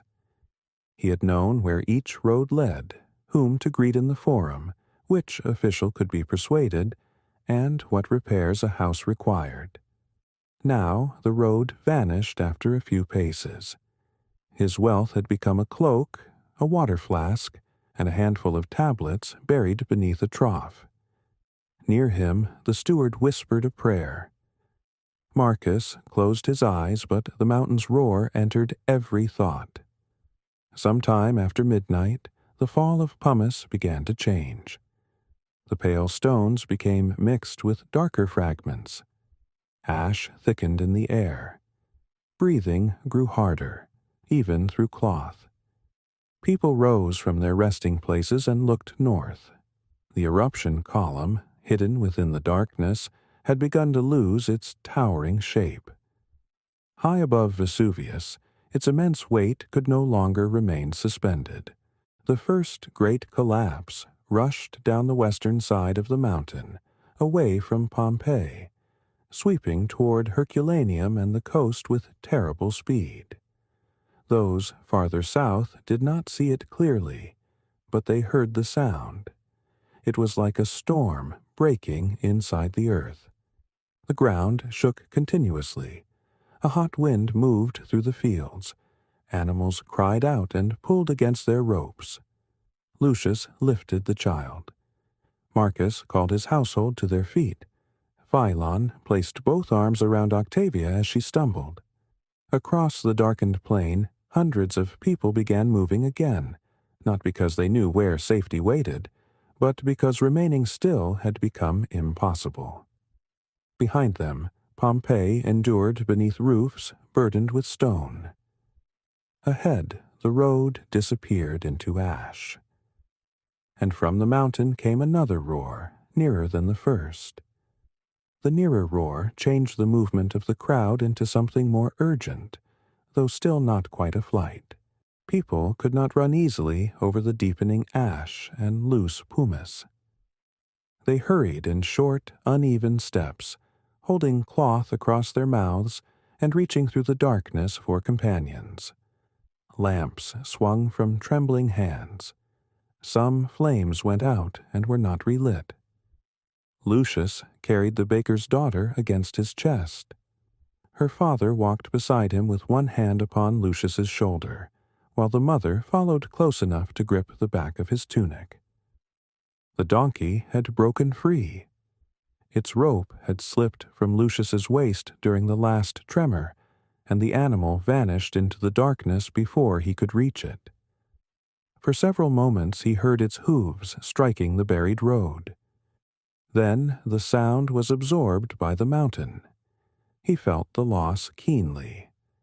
The donkey had spent years circling the mill, patient beneath dust and heat, known to the bakery household as completely as any tool or room. Yet there was no turning back. A warm gust moved over the road. It carried ash so thick that everyone bent their heads. The child coughed against Lucius's shoulder. He pulled his cloak over her hair and tried to breathe through the edge of his tunic. "Stay close," he said, though the words scarcely traveled. The baker's family had been moving toward Stabii, following others who believed the southern coast offered safety. But roads were no longer clear lines. Vineyard walls, fallen branches, abandoned carts, and frightened groups of travelers divided the plain into uncertain passages. Every few moments someone called out a place name: Nuceria, Stabiae, the shore, the hills. Each direction sounded reasonable until the darkness swallowed it. Marcus's household had left the vineyard enclosure and now moved along a narrow track between fields. One servant carried a lamp shielded inside a bronze bowl. Another held the writing tablets beneath his cloak. The mules were gone. One had pulled free during the hot wind. The other had fallen and would not rise. Marcus had ordered the bridle cut loose, though there was no longer any load to save. He walked at the front with the steward. Ash coated their hair and shoulders until distinctions of rank had begun to disappear. Fine, white-gray dust settled equally upon fine wool and coarse cloth, upon gold rings and bare hands. Ahead, a group had stopped beside a roadside tomb. Pompeii's dead had long rested outside the city walls, where monuments lined the approaches and reminded travelers of names, offices, families, and lives completed in ordinary time. Now the living crowded beneath those monuments for shelter. A woman sat against a stone inscription with 2 sleeping children across her lap. An old man poured the last of his water into a cup and offered it first to a stranger. Marcus's steward looked toward the tomb's overhanging roof. "We could wait there." Marcus listened to the mountain. No, the decision was instinct rather than knowledge. Roofs had already become traps beneath the accumulating stone. Open ground felt safer, though the open sky itself was the source of the falling ash. They continued south. Livia, Tertia, Philon, and Octavia had reached a low farm building beside the road. The doorway stood open, and several travelers had entered to escape the ash. Inside, the air was close and crowded. A family occupied one corner with baskets and blankets. Two laborers sat beside a wall, one pressing cloth against a bleeding forehead where falling stone had struck him. A woman held a lamp near a household shrine, though the farm's owners were nowhere to be seen. Octavia could barely stand. Philon lowered her onto a wooden bench. Livia gave her a mouthful of water, ignoring Tertia's worried glance at the nearly empty jug. "We cannot carry her much farther," Tertia whispered. Octavia heard. "You need not carry me." Philon knelt in front of her. "We have come this far together." The old woman smiled faintly and opened her hand. The bronze household figure lay in her palm, dark beneath the ash. "I thought I was saving it," she said. "But perhaps I only wanted something familiar to hold." She wrapped it again in the corner of her cloak. Outside, the roar diminished. The building grew quiet as everyone listened. Pumice still struck the roof, but less heavily than before. For the first time in many hours, people allowed themselves to imagine that the eruption might be weakening. A man near the doorway said dawn could not be far away. No one knew whether he was right. Time had been erased by darkness. On the road, Lucius saw the ash begin to thin. A dull grayness appeared ahead, not true light, but enough to reveal the shapes of people moving through the fields. The baker's wife gave a tired cry of relief. "We can see." The child lifted her head. Far behind them, Pompeii lay beneath a deepening cover of pumice. Roofs had failed throughout the city. Courtyards were filling. Doorways were blocked. Those who remained moved between rooms with pillows, boards, and baskets tied above their heads. Some waited for morning. Some prepared to leave at last. Others believed the strongest phase had passed. For a little while, that belief seemed possible. The fall of pale stone weakened. The constant hammering softened to scattered impacts. The eruption column above Vesuvius was no longer sustained with its earlier force, but the change was not peace. The vast cloud was collapsing.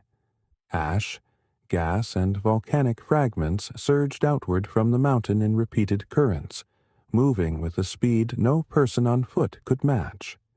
The first had traveled toward Herculaneum. Others spread across the northern and western slopes.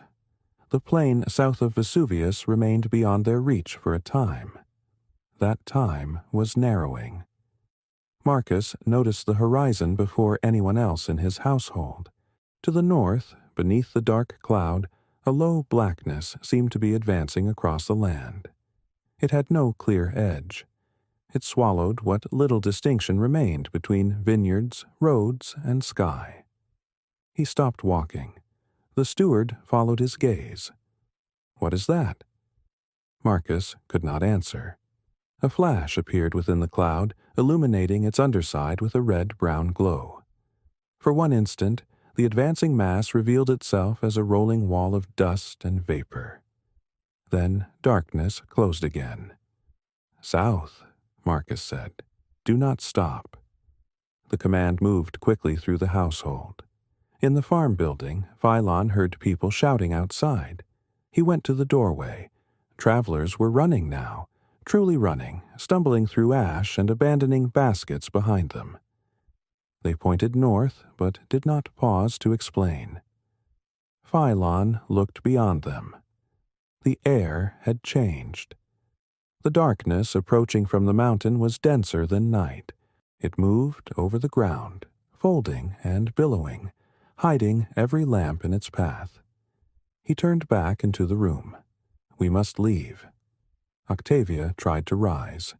Her knees failed. Livia and Tertia took her arms while Philon supported her from behind. Around them, the others gathered children and possessions, suddenly unwilling to trust the shelter that had seemed safe moments earlier. The wounded laborer left his basket behind.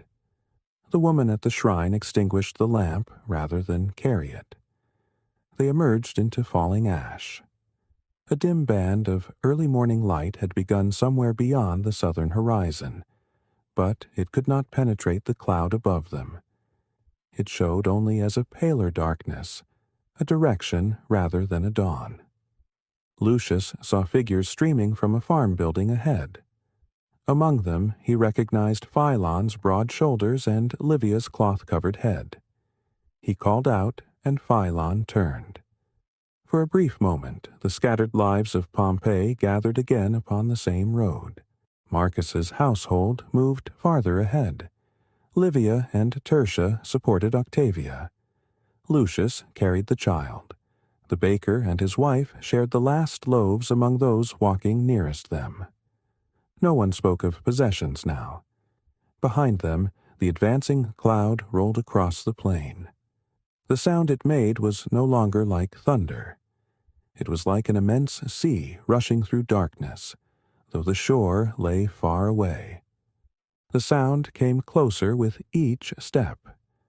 Loose stones trembled upon the road.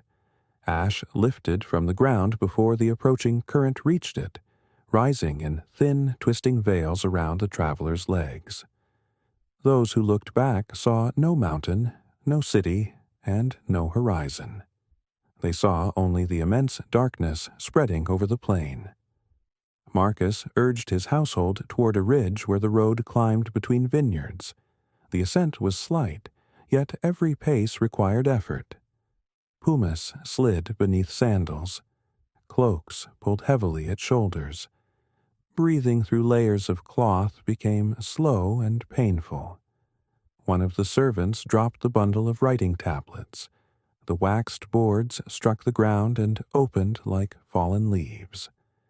For a moment he bent to gather them, driven by years of obedience and by the belief that written accounts mattered.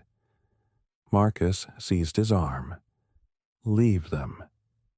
The servant stared at the tablets.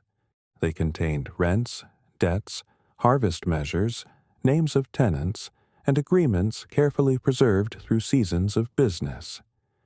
Rain might once have ruined them. Fire might have destroyed them. Now they lay beneath ash while the household climbed away. The servant followed.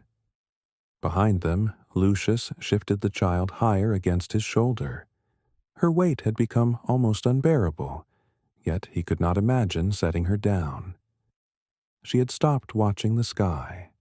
Her face rested against his neck, and each breath came with a faint cough. The baker's wife walked beside them, one hand touching her daughter's ankle as if to assure herself that the child was still there. Her husband carried the remaining bread. He broke a loaf while walking, and passed pieces among the others. The crust was gritty with ash. No one refused it. Livia and Tertia struggled with Octavia between them. The old woman's steps had shortened until her sandals scarcely cleared the road. Philon supported her from behind, his arms locked beneath hers. "Put me down," Octavia whispered. "No," said Tertia. "You will all be slower." "We are already slow," Livia replied, and there was tenderness in her voice despite the strain.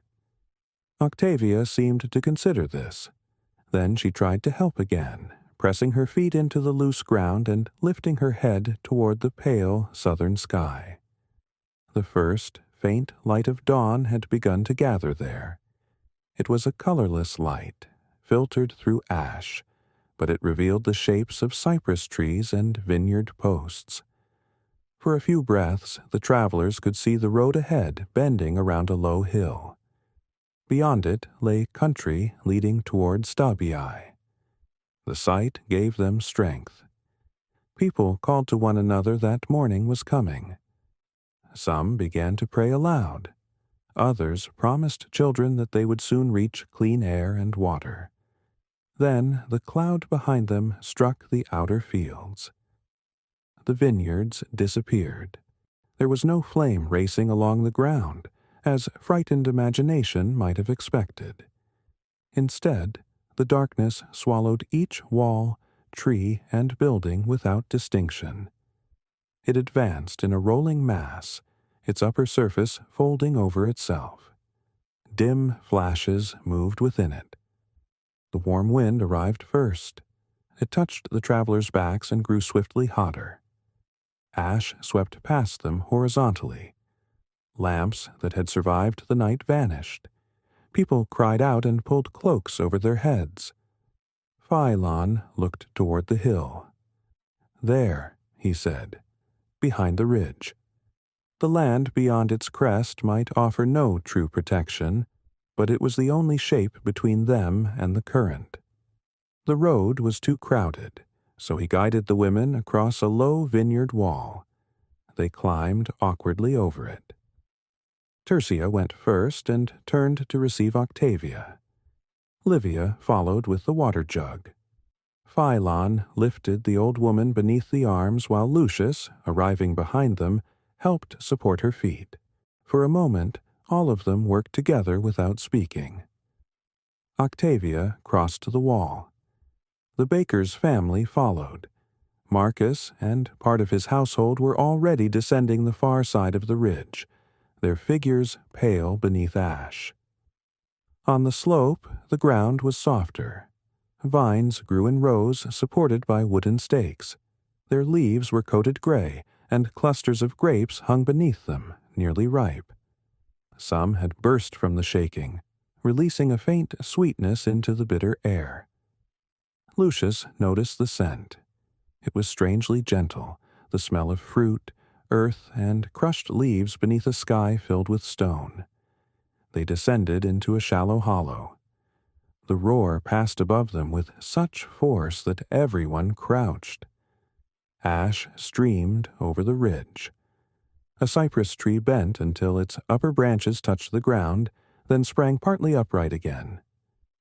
The edge of the current had reached the hill, but the hottest, densest part moved north and west of their position. What swept across the ridge was thinner, cooled by distance and terrain, though still laden with dust and choking gas. Day vanished once more.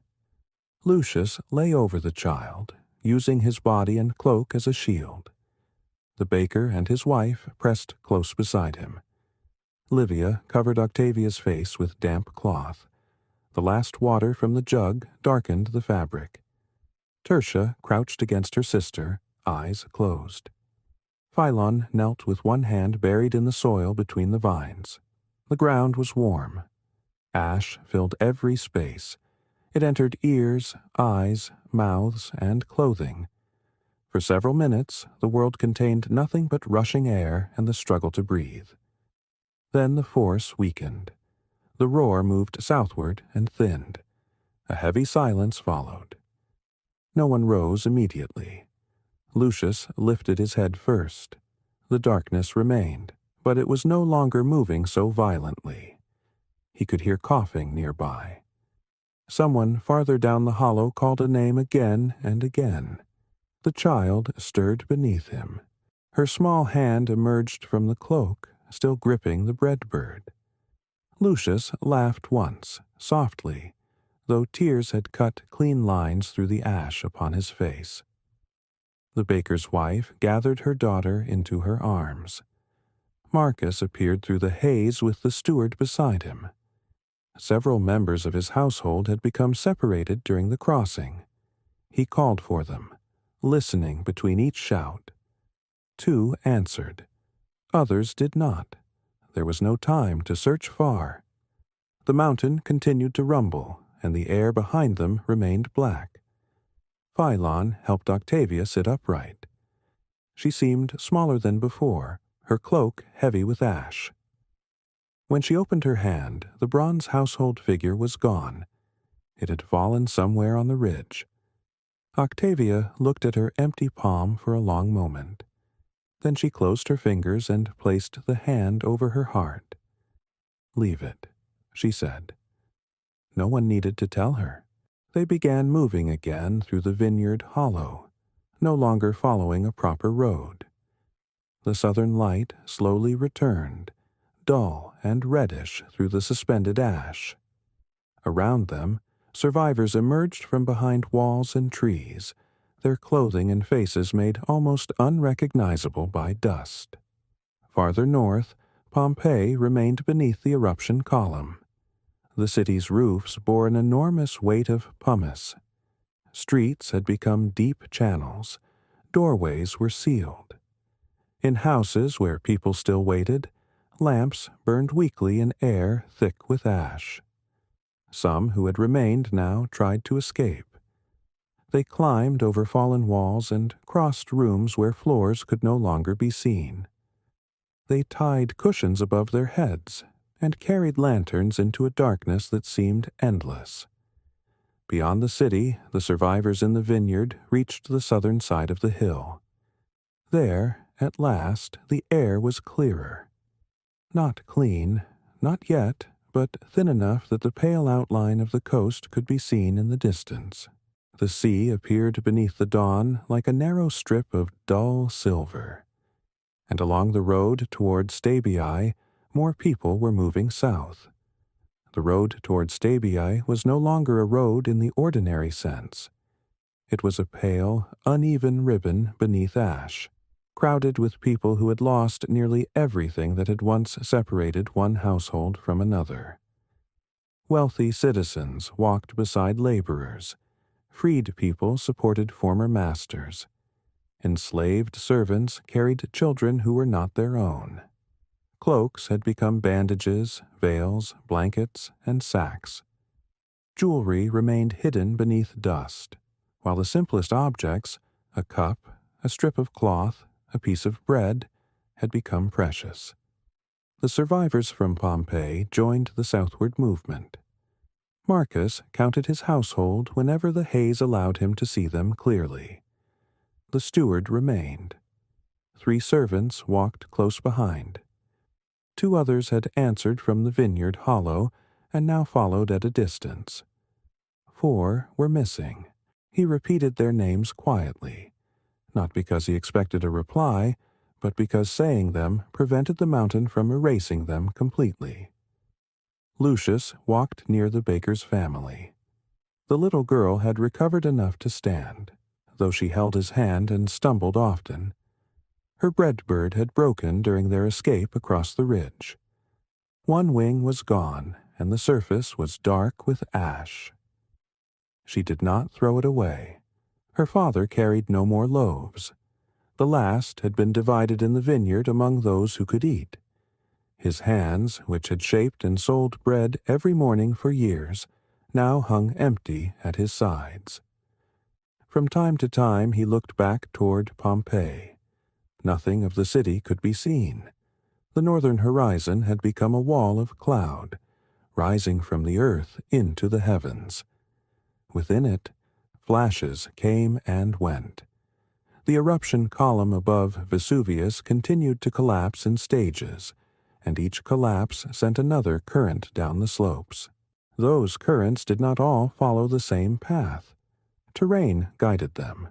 Valleys channeled them. Ridges slowed or divided their edges. Distance cooled some portions, while others retained terrible heat. The people moving south possessed no language for these patterns. They knew only that the darkness advanced, withdrew, and advanced again. Philon stayed beside Octavia. The old woman had found a walking stick cut from a vineyard support. She used it carefully, setting its end into the ash before each step. Livia walked on her other side, while Tertia moved ahead to search for firmer ground. The water jug was empty. They passed a farmhouse where a stone cistern stood in the courtyard. Travelers crowded around it, lowering jars by rope. The water smelled of ash, but it was cool. Marcus's steward reached the cistern first and filled a bronze cup. He carried it to Marcus. Marcus did not drink. He offered it to Octavia. The gesture surprised them both. Earlier that day, they might have passed in the Forum without exchanging more than a glance. divided by age, circumstance, and place within the city. Now Octavia accepted the cup with both hands. She drank only once before passing it to the child. Others waited without complaint while the cup traveled from person to person. By mid-morning, the light strengthened. The sun could not be seen directly, yet the world became visible in muted colors. Trees appeared black and gray. Fields were covered in ash, as though winter had arrived in a land that rarely knew it. The Bay of Naples remained a dull sheet beyond the low hills. The air near the sea seemed clearer. That promise drew people onward. At Stabii, villas and farm buildings stood along the coast and upon the higher ground. Some inhabitants had already fled. Others watched the mountain from terraces, uncertain whether to prepare ships, shelter indoors, or travel farther south. Rumors arrived before the Pompeians. Herculaneum had vanished. The coast had burned. Pompeii had collapsed entirely. The mountain had split open. Each account carried a fragment of truth surrounded by fear. When the first ash-covered travelers reached the outskirts, local households brought water, blankets, and food. Courtyards filled with strangers. Storehouses were opened. A physician cleaned eyes irritated by ash and wrapped cuts caused by falling stone. The baker's daughter slept upon a mat beneath an olive tree. Her mother sat beside her, stroking dust from her hair. Lucius rested against the trunk, unable to remember the last time he had slept. The baker stood at the edge of the courtyard and looked toward the north. "My oven," he said. Lucius understood that he did not mean only the oven. He meant the millstones, the flour table, the shelves, the courtyard basin, the repaired wall, and all the mornings that had begun before sunrise. He meant the life whose shape had seemed permanent, because it repeated itself. "We baked yesterday," Lucius said. The baker nodded. For the moment, that was enough. Marcus found a sheltered room for the oldest members of his household. He gave the remaining coins in his purse to a villa steward in exchange for food and space, though the man would likely have offered both freely. The transaction comforted Marcus. It belonged to a world in which value could still be measured and obligations settled. Later, he walked alone to a terrace overlooking the bay. From there, the cloud above Vesuvius appeared enormous. Its upper branches spread eastward, while the lower darkness concealed the coast around Herculaneum and the land north of Pompeii. Small boats moved across the water. Some were fishing vessels returning early. Others carried families away from the threatened shore. Farther west, ships from the Roman fleet at Misenum had observed the eruption. Pliny the Elder, commander of the fleet, and a man deeply interested in the natural world, had set out by sea, partly to examine the phenomenon and increasingly to assist those trapped along the coast. Marcus knew none of this. He watched a sail vanish behind a curtain of ash and wondered whether the sea offered escape or merely another uncertain road. In the courtyard below, Philon cleaned Octavia's face with a damp cloth. The lines around her eyes reappeared beneath the dust. "My house is gone," she said. "Perhaps it still stands." She looked at him patiently. The truth was that neither of them knew. Parts of Pompeii remained standing. Other roofs had collapsed beneath pumice. The city was being buried unevenly, room by room and street by street. "My house," Octavia repeated, "is gone." This time, Philon understood. A house could remain in stone and still cease to be a home. The door might stand, the walls might retain their paintings, and the household shrine might wait beneath ash. Yet the rhythm of returning had been broken. Livia and Tertia sat nearby with their small wooden box between them. Inside were the bronze brooches and earrings Livia had saved. Tertia opened the box. We carried these through all of that. Livia touched one brooch. It had belonged to their mother. Yes. Was it foolish?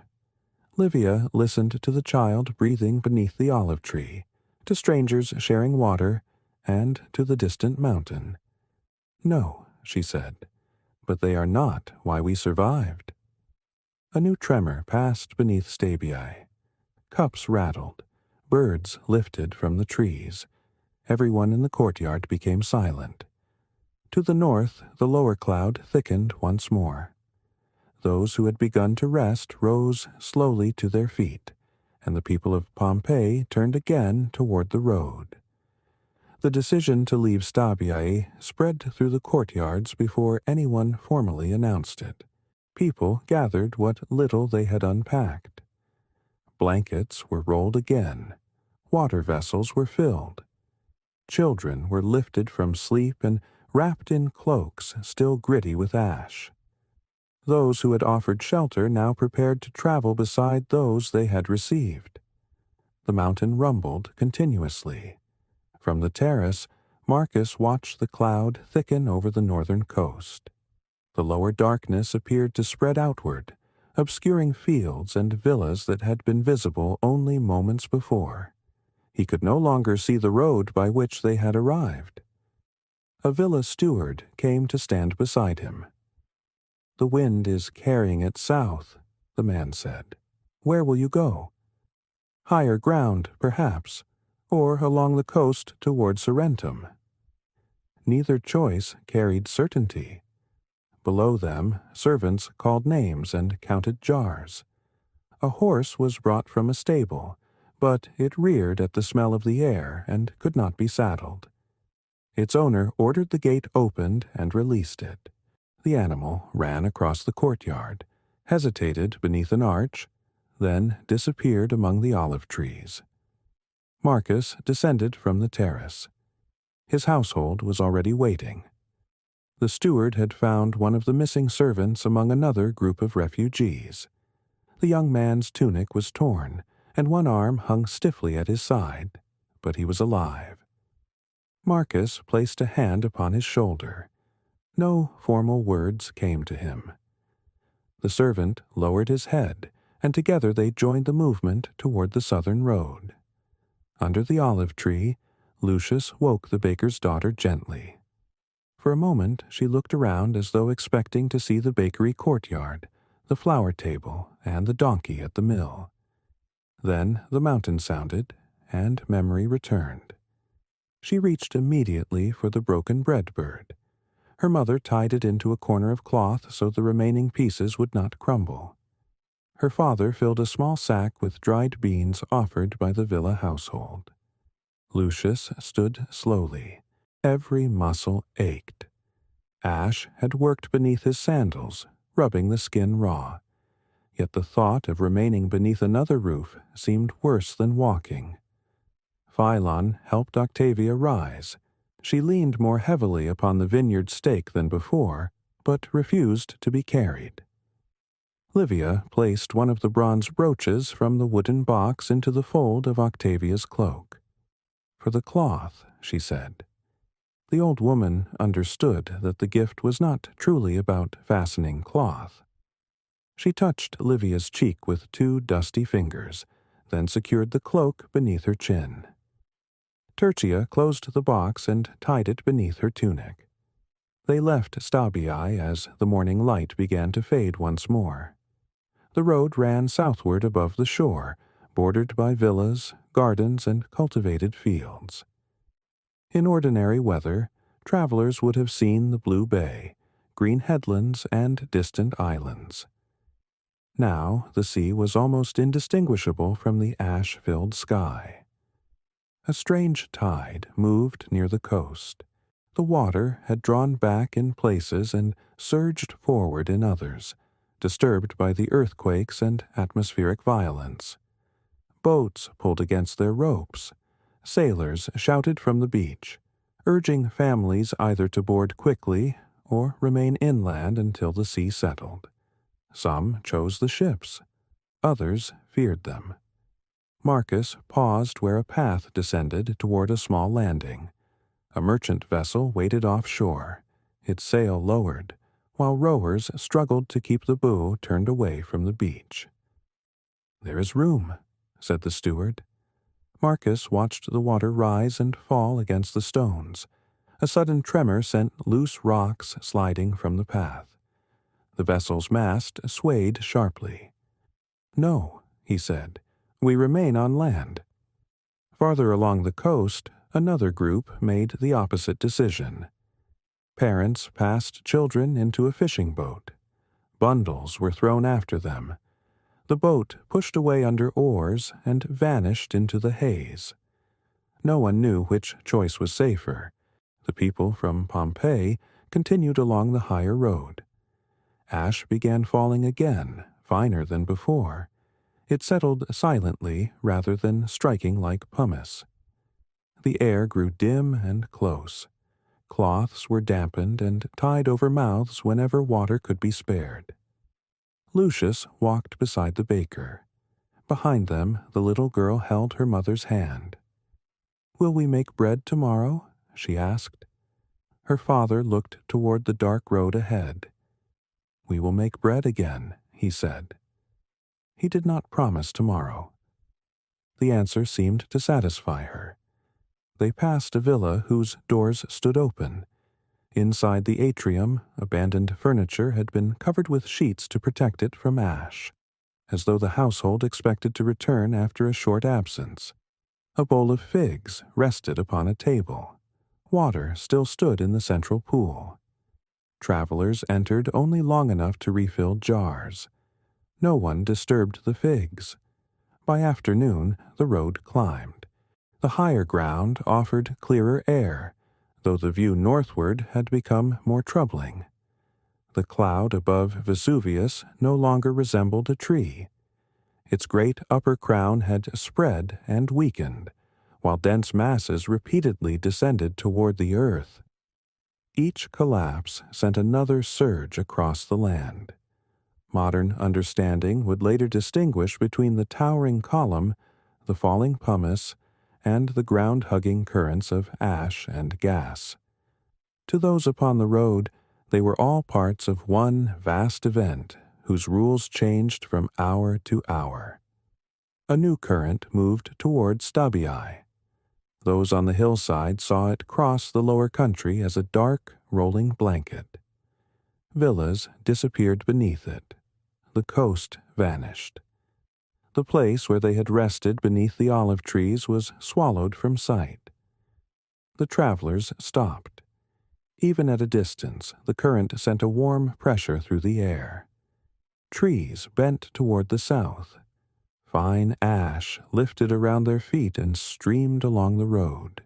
Octavia gripped Philon's arm. "We left in time." "For this one," he replied. She looked at him, and he regretted the words. Yet there was no comfort in pretending the danger had ended. The group pressed onward. As evening approached, they reached a ridge from which the land sloped toward Sorrentum.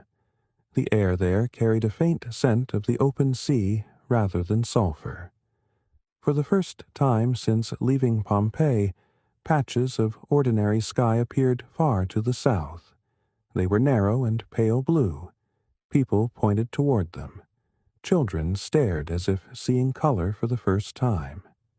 Marcus stood upon the ridge with ash whitening his hair. Below lay unfamiliar farms and roads, but they led away from the mountain. His household gathered around him, diminished yet still together. Nearby, Livia opened the small wooden box. She removed the second brooch and used it to fasten Tertia's torn cloak. Philon lowered Octavia onto a stone beside the road. Lucius shared the last dried beans with the baker's daughter, one at a time. Behind them, Vesuvius remained hidden within its own darkness. Ahead, beneath the strip of clearing sky, Lamps were being lit in distant houses. The refugees began descending toward them as night approached, carrying no certainty beyond the next step, and no home except the company that had survived beside them. The lamps below the ridge belonged to a cluster of farmhouses and a small roadside sanctuary where travelers sometimes stopped before continuing toward Sorrentum. By the time the refugees reached them, full darkness had returned. Yet it was a different darkness from the one beneath Vesuvius. Here, stars could be seen through narrow breaks in the ash cloud, and the flames of oil lamps burned without vanishing behind constant falling stone. The people of the farms came out carrying water. They had watched the northern sky since the previous day. They had heard the distant thunder and felt the ground tremble beneath their fields. Some had already packed their own carts, but the arrival of ash-covered families made the danger real in a way that the horizon had not. A woman led Octavia into a stable where clean straw had been spread across the floor. Another brought warm water in a basin. Children were given watered wine, bread softened in broth, and whatever fruit could be gathered quickly from the stores. The baker's daughter sat near a lamp while her mother untied the cloth containing the broken bread bird. Only part of its body remained. One wing, the tail, and both lentil eyes had crumbled during the journey. The child placed the surviving piece upon her palm and studied it without tears. Lucius sat beside her. "It traveled a long way," he said. She nodded. "Farther than any bread from our oven." The baker, listening nearby, turned his face toward the open doorway. Beyond it, the southern sky was clear enough to show a few stars. For most of his life, he had risen before those stars faded. He had known each hour by the warmth of the oven and the changing sound of the street. Now he possessed no oven, no grain, and no certainty that Pompeii could ever be entered again. Still, when a farmer brought a sack of flour into the stable, the baker looked at it with immediate recognition. "Tomorrow," the farmer said, "we will need bread for everyone." The baker placed one dusty hand upon the sack. "Yes," he answered. "Tomorrow." Marcus slept little. He had been given a place inside the roadside sanctuary, where painted figures of local gods looked down from walls darkened by lamp smoke. The room was crowded with his household and with strangers from Pompeii, Stabii, and the farms between them. The old arrangements of status had not vanished entirely. Servants still watched over employers. Families still guarded their own possessions. Yet necessity had softened many boundaries. Cloaks were shared without asking. Water passed from hand to hand. A wealthy man slept upon the floor beside a field worker whose name he did not know. Marcus lay awake listening to breathing, coughing, and the occasional murmur of someone dreaming. Near midnight, another tremor moved beneath the building. Everyone woke at once. The lamps swung from their hooks. Dust fell from the beams. Several people rose and hurried toward the doorway, but the movement passed quickly. No roar followed. No ash cloud appeared upon the southern road. One by one, the sleepers settled again. Marcus remained seated against the wall. In the faint light, he saw his steward counting the surviving members of the household yet another time. 5 servants had reached the sanctuary. 3 remained missing. Marcus thought of the names he had repeated on the road. He imagined them somewhere beyond the ridge, sheltered in another farmhouse, walking by a different path, or waiting beneath the ash near Pompeii. He did not allow his thoughts to choose only the darkest possibility. At dawn, the air was cool. A thin gray covering lay over the fields, but the sky above Sorrentum had cleared. Sunlight touched the distant hills and turned the sea pale blue. The sight was so ordinary that many refugees stood outside in silence, unable to trust it. Behind them, the north remained hidden. Vesuvius was still erupting. The most destructive currents had moved across the buried towns during the night and early morning. Pompeii, already weighed down by pumice, was overwhelmed by surges of ash and gas. Streets, courtyards, gardens, workshops, temples, and houses disappeared beneath new layers. For those who had escaped south, the city continued to exist most vividly in memory. Livia remembered the fountain opposite the shop. Tertia remembered the narrow window above their rooms and the sound of rain against its shutters. Philon remembered the roses in the garden of Julia Felix, washed carefully on the last quiet afternoon. Octavia remembered the position of every object in her small household shrine, though the bronze figure she had carried now lay somewhere on the road. Lucius remembered flour rising in the first light and the patient turning of the millstone. Marcus remembered the atrium pool breaking into ripples before the eruption began.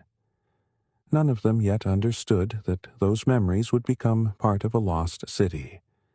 They knew only that they were alive, and that the day required work. The farmers organized water parties.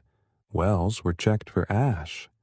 Travelers who could still walk were sent toward neighboring estates to ask for grain, blankets, and medicine. Injuries were cleaned.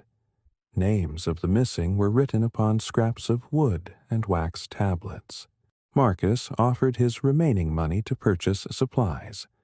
This time the farmer refused. "You may pay me when your house is open again," he said. Marcus looked north. Neither man spoke of when that might be. Near the stable, the baker mixed flour and water in a wide clay bowl. There was little yeast ready, so he used a portion of old fermented dough from the farmhouse kitchen. Lucius knelt beside him and began to knead. The motions returned naturally. Press, fold, turn. Press, fold, turn. The baker's daughter watched from a stool. When the dough was ready, her father pinched off a small piece and gave it to her. She shaped it slowly. This time she did not make a bird. She made a round loaf marked into sections, like the bread once sold from their Pompeian counter. It was uneven, but recognizable. By midday, the smell of baking bread filled the farmyard. People gathered without being called. The first loaves were small and coarse. Their crusts were darker than those from the city oven, and ash still lingered faintly in the air. Yet, when they were broken and passed among the refugees, silence fell over the courtyard. Warm bread had belonged to ordinary mornings. Its scent brought back doorways, kitchens, market baskets, and voices calling across familiar streets. Some ate with closed eyes. Others wept quietly. Octavia held her portion between both hands before tasting it. Philon sat beside her beneath an olive tree. "Do you think the roses survived?" she asked. He looked toward the north, where the cloud still darkened the horizon. "No," he said gently. Octavia nodded. After a while, Philon added, "But roses grow from cuttings." She turned to him. "And bread from a piece of old dough," Livia said from nearby. Lucius heard them and looked toward the baker. The man was already dividing the next batch. Above the farmyard, sunlight moved across the clear southern sky. Beyond the ridge, the mountain continued its long exhalation, and ash settled over the place where Pompeii had stood. But here, among people who had carried one another through darkness, the first new morning had begun. For several days, the refugees remained among the farms south of Stabii. The mountain did not become quiet at once. Distant rumblings continued. sometimes rolling across the land in the afternoon, sometimes waking sleepers before dawn. Ash still drifted from the north in thin gray veils. It settled upon roof tiles, olive leaves, wells, and washing hung outside to dry. Yet the sky above the southern coast often cleared. Each morning, people emerged from barns, courtyards, porticos, and storage rooms to study the horizon. When they saw patches of blue, they breathed more easily. When the cloud darkened, they gathered their bundles again. No one unpacked completely. Marcus kept his cloak folded beside him at night. Livia and Tertia slept with the small wooden box between their mats. Octavia placed her walking stick within reach. The baker's daughter kept the broken bread bird wrapped in cloth beneath her head. Lucius returned to work. The farmhouse oven was smaller than the bakery oven in Pompeii and shaped somewhat differently, but fire followed familiar rules. Wood had to be dried. Coals had to be spread. Heat had to enter the walls of the oven before the loaves could be baked evenly. The farmer's household brought whatever grain remained in storage. Some was wheat, some barley, and some had been kept longer than was ideal. The mill was turned by hand because the farm's mule had been sent away with a cart before the roads became difficult. Marcus's youngest servant joined Lucius at the grinding stone. He had never milled grain before. His hands blistered during the first morning, and flour streaked his face. Lucius showed him how to lean his weight into the stone without fighting it. "Slowly," he said. "The grain will not hurry because you do." The servant smiled for the first time since leaving Pompeii. Nearby, Philon worked in the fields. Ash had coated the soil, but beneath it, the earth remained dark and moist. He helped clear irrigation channels and inspect the roots of olive trees. Some leaves were scorched. Others would recover once rain washed them clean. He found a rose bush growing beside a farmhouse wall. Its flowers had faded in the heat, but several green stems remained healthy. With the farmer's permission, Philon cut a small piece and placed it in the damp soil inside a broken cup. Octavia watched him from the shade. "For me?" she asked. "For wherever we live next." She considered the answer. The phrase "wherever we live next" had begun to pass quietly among the refugees. At first, they had spoken only of returning. They imagined walking back when the cloud cleared, brushing ash from thresholds, lifting fallen tiles, opening storerooms, and beginning repairs. But travelers arriving from the north brought different accounts. The road to Pompeii was buried. The city walls could scarcely be seen. Fields had disappeared beneath deep deposits. Some villas near Stabii remained standing, while others had been filled with ash. Herculaneum was said to have vanished beneath a hardened mass of volcanic material. The reports were confused, but each made the possibility of immediate return less real. Marcus listened carefully whenever newcomers arrived. He questioned them about roads, gates, landmarks, and the depth of the ash. He tried to form a map in his mind, but the familiar landscape had been changed. Streams were blocked. Shorelines looked different. Places once visible from one another had been hidden beneath gray plains. On the fifth morning, he announced that he intended to travel north with a small group. His steward objected. "The ground is still shaking. I will not enter the city if it is unsafe." "You do not know where unsafe begins." Marcus looked toward the dark horizon. "No," he said, "but I must learn what remains." Lucius asked to accompany him. The baker frowned. "Why?" "The bakery." The answer required no explanation. Philon joined them as well. He wished to see the estate of Julia Felix. though he admitted to himself that he was searching not only for walls and gardens, but for evidence that the life he remembered had truly existed. Livia wanted to go, but Tertia persuaded her to remain with Octavia and the child. "Someone must be here when they return," Tertia said. Livia knew what her sister was doing. Tertia feared that they might not return at all. Before sunrise the next day, Marcus, Lucius, Philon, the steward, and 2 farmers set out northward. They carried water, bread, cloths for their faces, wooden staffs, and a few simple tools. Marcus left his jewelry behind. The only object from his former life that he carried was a seal ring, tied securely inside his tunic. The road was quiet. They passed abandoned carts half buried in ash. One wheel protruded from the gray surface at an angle, as though the earth had slowly swallowed the vehicle. Vineyard posts stood without visible vines. Trees appeared as dark branches rising from the pale ground. The farther north they traveled, the deeper the ash became. In places, they could no longer follow the old road and moved instead along ridges where deposits were thinner. Their staffs sank with every step. Fine dust rose around their ankles. No birds sang.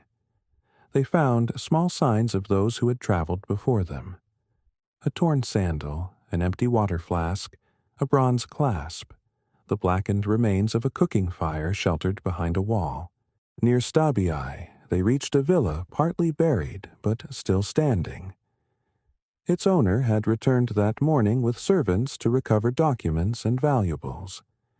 He warned them that the air toward Pompeii remained difficult to breathe, and that fresh collapses could occur wherever pumice had gathered on roofs.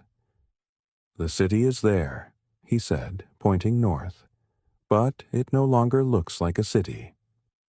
By afternoon, the group climbed a low rise from which Pompeii had once been clearly visible. They stopped together. The walls and towers were almost lost beneath a vast gray covering. Upper portions of some buildings emerged from it, broken and roofless. The line of streets had vanished.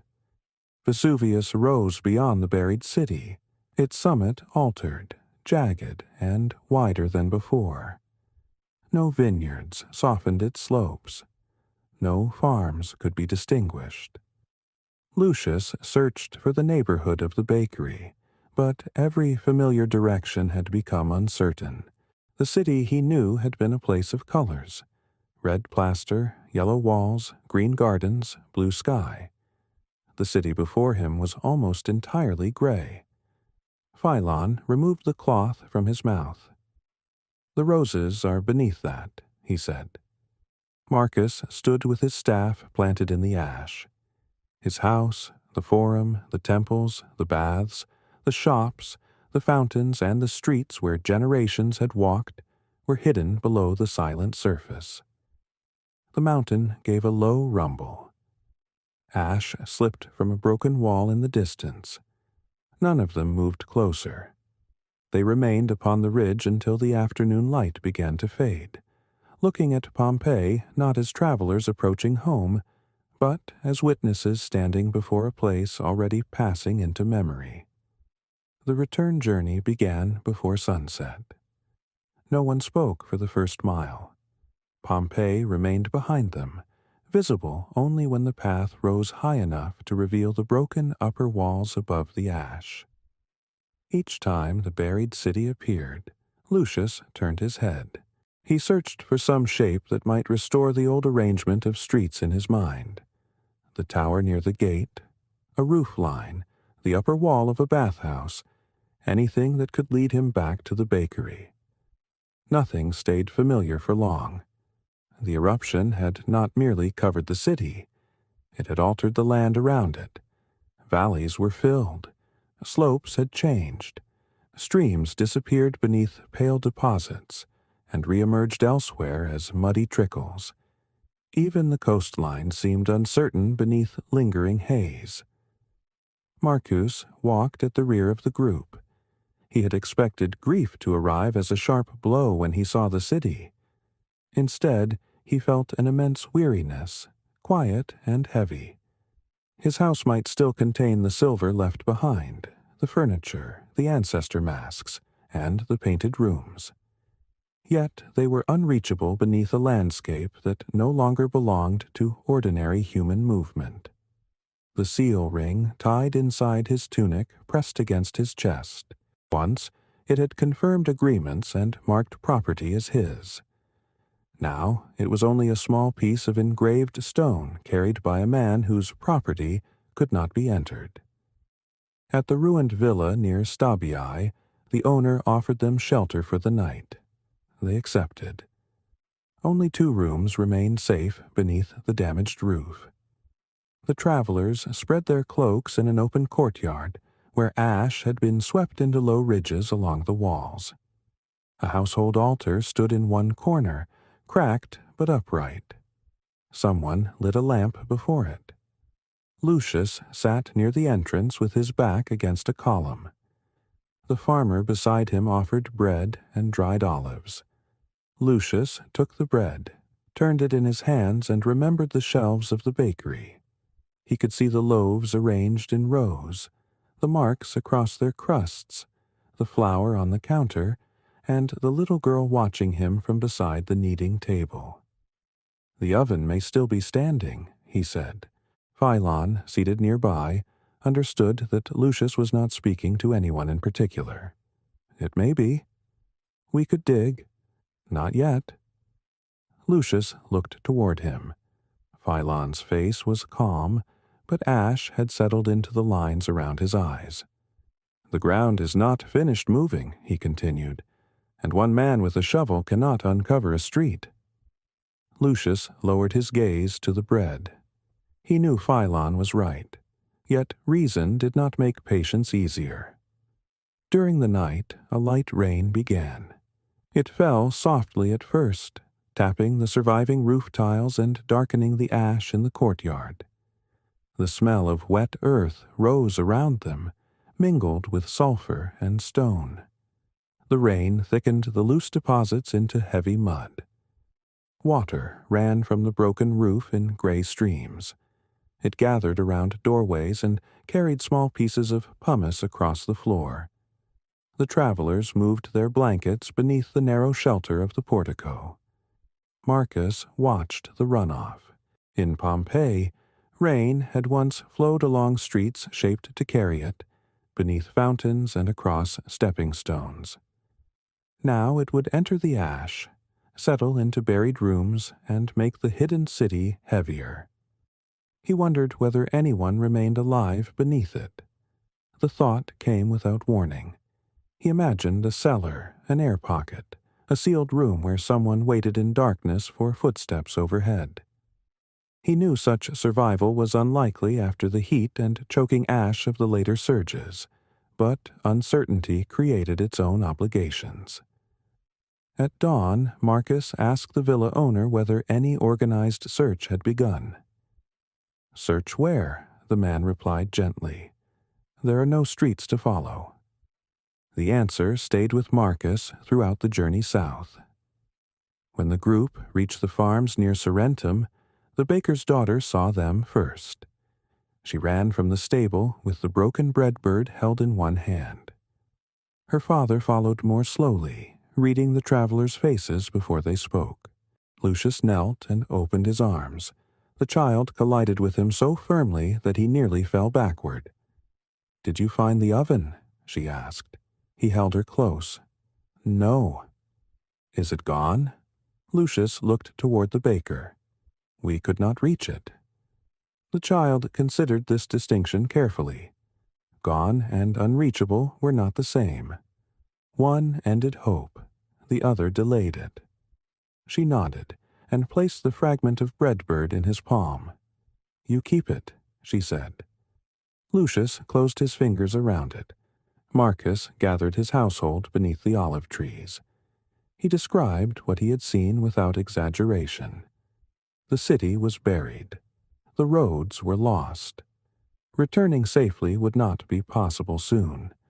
No one asked how soon. The steward listened with his hands folded before him. When Marcus finished, one of the servants began to weep. Her brother had remained behind to guard the house after the cart departed. Marcus spoke the brother's name. It was all he could offer. Philon showed Octavia the small rose cutting he had carried through the journey. Its leaves had wilted, but the stem remained green. "The garden is buried," he told her. Octavia touched the damp soil in the cup. "Then we will not wait for it." Together they chose a place beside the farmhouse wall where morning sun reached the ground. Philon loosened the earth, mixed in clean soil from beneath the ash, and planted the cutting. Octavia pressed the surface gently around it. Livia and Tertia watched from the doorway. In the days that followed, more survivors arrived from the north. Some came alone. Some carried news of relatives. Others brought only rumors. Lists of names grew longer upon wax tablets and boards. A few families were reunited. Many were not. Roman officials began considering where displaced people might be housed and how abandoned property should be treated. Roads would need clearing. Estates required new boundaries where old markers had vanished. The disaster had entered the slower world of administration. For the refugees, life narrowed to immediate things: food, water, shelter, the health of children, the next place to sleep. Marcus used his remaining connections to secure space for several households on land belonging to an associate farther south. The arrangement was temporary, but temporary shelter could become the beginning of a new street, a new workshop, a new pattern of mornings. The baker built an oven from local stone and clay. It was rougher than the one in Pompeii. The opening leaned slightly to one side, and the first fire cracked part of the outer surface. Lucius repaired it before dawn. When the heat was ready, they placed the loaves inside. The baker's daughter sat nearby, shaping another small piece of dough. This time she made a cat. It had short legs, pointed ears, and a tail too large for its body. Lucius set it near the oven mouth where the heat was gentler. As the first bread baked, its scent moved through the settlement. People emerged from shelters and unfinished rooms. Some had known one another in Pompeii. Others had met only on the road. They gathered beneath a sky that had become blue again, though the northern horizon remained gray. The baker opened the oven. Warm light touched their faces. And for the first time since they had stood upon the ridge above the buried city, Lucius felt that memory might be carried forward without requiring the past to be uncovered. The new settlement did not receive a name at once. For a while, people described it only by its surroundings: the farms beyond the ridge, the houses south of Stabii, the place near the old olive grove. Directions depended upon wells, stone walls, and roads whose surfaces remained visible beneath only a light covering of ash.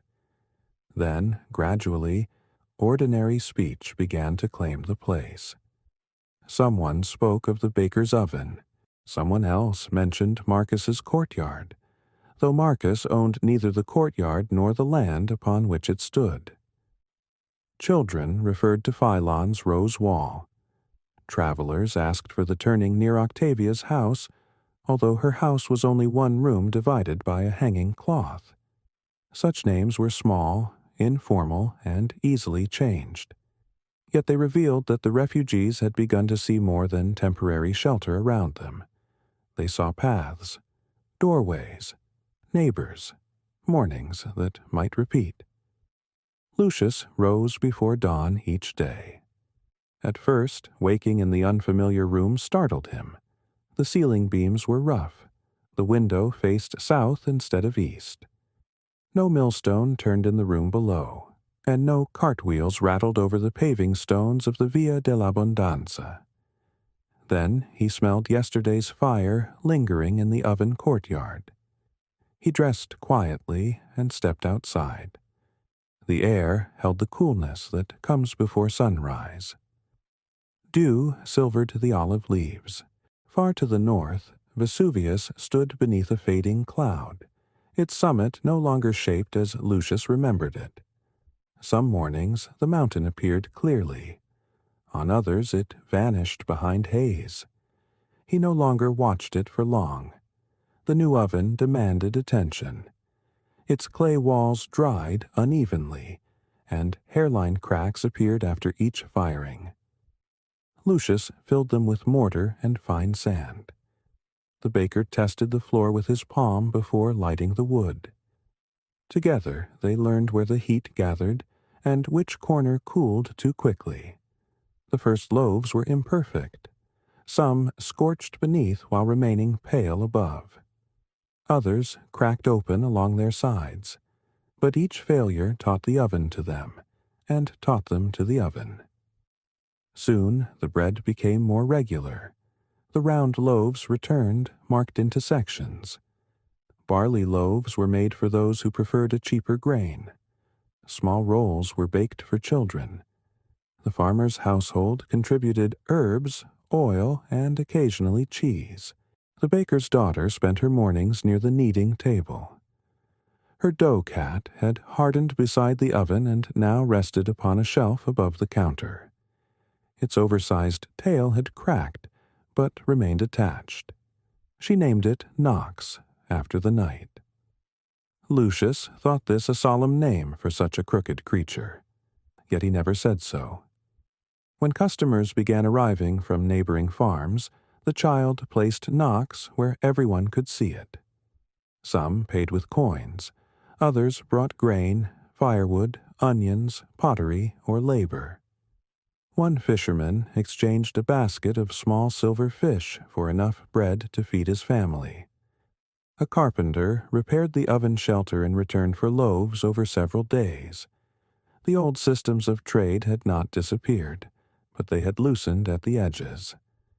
Need was easier to recognize when everyone remembered the same darkness. Marcus worked differently. He traveled between estates, offices, and surviving municipal authorities, helping record the names of displaced households and the property they claimed beneath the ash. Questions arose that Roman law had not been designed to answer quickly. Who owned a house that could not be reached? What happened to the land of a family whose members could not be found? Could buried property be inherited before death was certain? Were leases still owed upon shops that no longer opened onto a street? Officials argued carefully because law preferred clear boundaries, and Vesuvius had covered boundaries beneath a single gray surface. Marcus listened to petitions in borrowed rooms. He wrote names on wax tablets. He heard the same stories in different forms. A brother last seen near the Forum, a servant who had taken the western road, a wife placed aboard a boat, a child separated in the darkness, a landlord who had escaped and tenants who had not. Sometimes answers came. A traveler arrived from New Syria with news of a missing family. A list copied in another settlement revealed that a servant believed lost had survived. A fisherman recognized the description of people carried south along the coast. These reunions traveled rapidly through the refugees' community. For one day, everyone shared in them. But many questions remained open. Marcus continued writing the names. Livia and Tertia began weaving again. Their first loom was no more than a simple frame built by the carpenter who repaired the bakery shelter. The loom weights had been left behind in Pompeii, so rounded stones were tied to the warp threads instead. The work was slower. Threads tangled. The frame shifted. Tertia complained that the stones had minds of their own. Livia laughed. It was the first easy laughter either sister had known since the eruption. They made coarse cloth at first, coverings for sleeping mats, wraps for children, strips for bandages, and sacks for grain. Fine garments could wait. Beauty had not vanished, but usefulness came first. Later, Tertia dyed a small length of wool with plants gathered from the surrounding hills.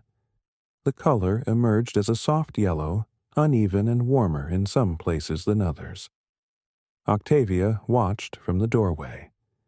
"It looks like sunlight through old curtains," she said. Tertia held it up. "Is that praise?" "It is memory." They used the cloth to make a cushion for Octavia's room. Beside the farmhouse wall, Philon's rose cutting survived. For weeks it seemed unchanged. 2 leaves remained upon the stem, neither growing nor falling. Philon watered it sparingly and protected it from the strongest afternoon sun with a piece of broken tile. Then, one morning, he found a new bud at the joint of the stem. It was tiny, pale green, and tightly folded. He called Octavia. She came slowly with her walking stick, expecting perhaps a broken branch or some work requiring advice. When she saw the bud, she lowered herself onto the stone beside the plant. Neither spoke for a while.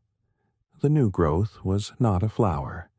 It offered no scent or color. It was only the beginning of a leaf. Yet Octavia touched the brooch fastening her cloak, the one Livia had given her on the road, and smiled. Above them, the sky was clear. From the bakery came the dull rhythm of kneading hands. From the loom room came Tertia's voice counting threads. Marcus's steward crossed the yard carrying a tablet covered with names. Life had not returned to what it had been. It had begun to arrange itself into something else. And far to the north, beneath fields of cooling ash, Pompeii kept its rooms, its fountains, its gardens, and its unfinished meals in darkness, waiting without knowledge of how long the silence would last. Years passed, and the people who had escaped learned to measure time without Pompeii. The baker's daughter grew tall enough to reach the kneading table without standing upon a stool. She no longer carried the broken bread bird, though its surviving piece remained wrapped in cloth inside a small wooden box. The dough cat, called Knox, stayed upon the bakery shelf, darkened by smoke and polished by the fingers of children who touched its oversized tail for luck. Lucius eventually became a baker in his own right. When his old master's hands stiffened with age, Lucius took charge of the oven and the accounts. He remembered the lessons of the Pompeian bakery, how much water the flour required on humid mornings, how patiently a frightened animal must be guided, and how bread could turn a group of strangers into neighbors. He also remembered the loaves left inside the oven when Vesuvius opened. Sometimes before dawn, he dreamed of returning to remove them. In the dream, the bakery stood exactly as it had on the final morning. Flour drifted through the courtyard. The donkey walked around the mill. The little girl's first bread bird waited upon the table with its lentil eyes. Then Lucius would wake beneath a different roof and hear the quiet breathing of a settlement that had grown into a town. He would rise, light the fire, and begin again. Livia and Tertia's weaving became known along the southern coast. Their cloth was practical, closely worked, and colored with dyes gathered from local plants. They taught younger women to spin and weave, including some who had lost families, homes, and trades in the eruption. The small wooden box remained with them. One brooch fastened Tertia's finest cloak. The other stayed with Octavia until the old woman died many peaceful years later.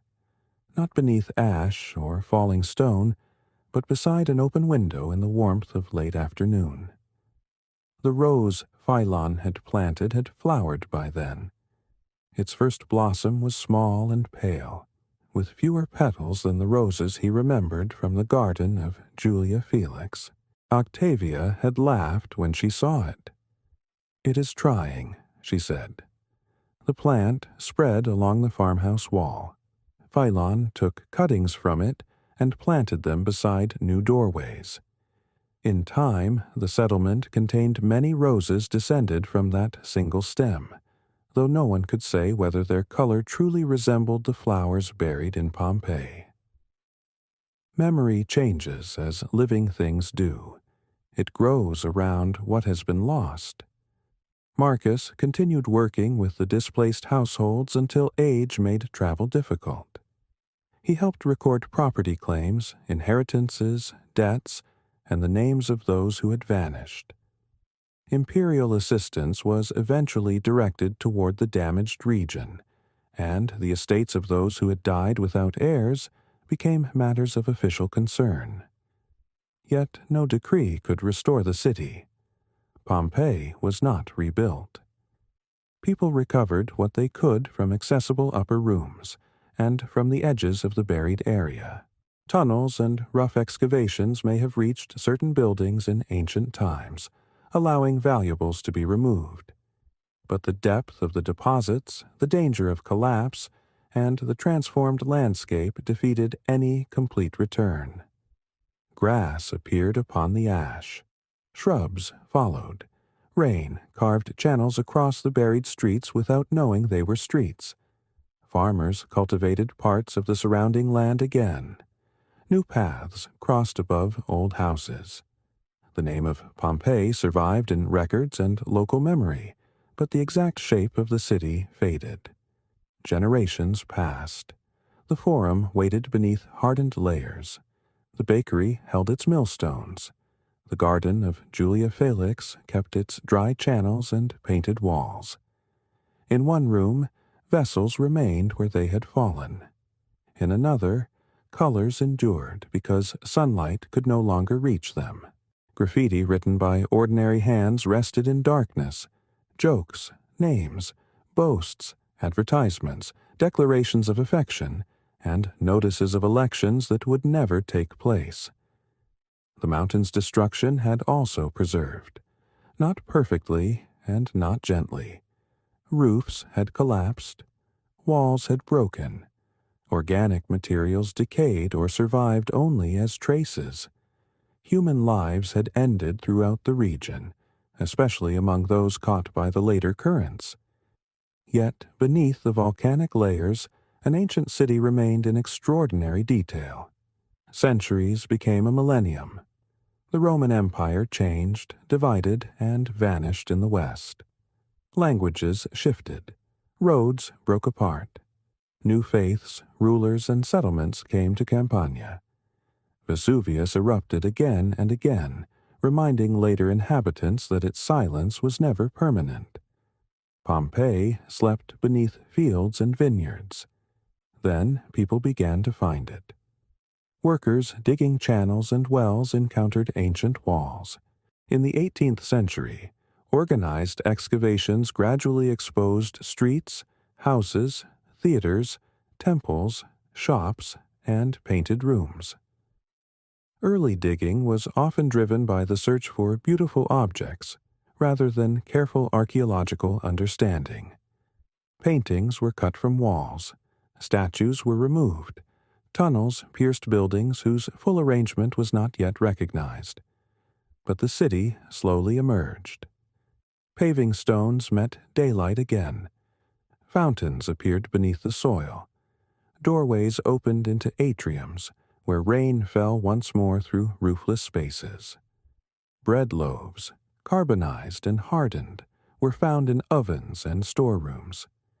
Amphorae still carried the traces of what they had contained. Gardens were reconstructed from root cavities, seeds, pollen, and the arrangement of planting beds. The ordinary world of Pompeii returned in fragments. Archaeologists learned not only about wealthy houses and public monuments, but about workshops, street food counters, laundries, taverns, enslaved people, animals, children, merchants, and craftspeople. The city revealed the wear of wheels upon roads, the repairs made after earthquakes, and the many small decisions that had shaped daily life. In spaces where bodies had decomposed within hardened ash, cavities remained. During the 19th century, plaster was poured into some of these hollows, creating casts that preserved final postures and folds of clothing. They offered powerful evidence of the human disaster, though they could never restore names, voices, or complete lives. Most of Pompeii's inhabitants had probably escaped before the city's final burial. The surviving evidence does not allow every journey to be known. Some fled early. Some left during the pumice fall. Some sheltered too long. Some traveled by road or sea. Families were divided by chance, judgment, age, health, obligation, and the changing direction of the eruption. The invented lives we have followed belong to that larger human truth. Lucius, Livia, Tertia, Philon, Octavia, Marcus, the baker, and his daughter do not appear together in any ancient account. Their footsteps cannot be traced upon a surviving tablet. They have walked beside us as imagined companions, shaped from what archaeology and history reveal about the people, homes, trades, and choices of Roman Pompeii. Through them, perhaps, the buried city feels a little less silent. Now the streets lie beneath the open sky again. Visitors walk past counters where jars were once set into stone. They enter houses painted with gardens and mythological scenes. They see stepping stones, fountains worn by hands, mills shaped from volcanic rock, and ovens that once warmed before dawn. Beyond the walls, Vesuvius still rises. Its slopes are green again.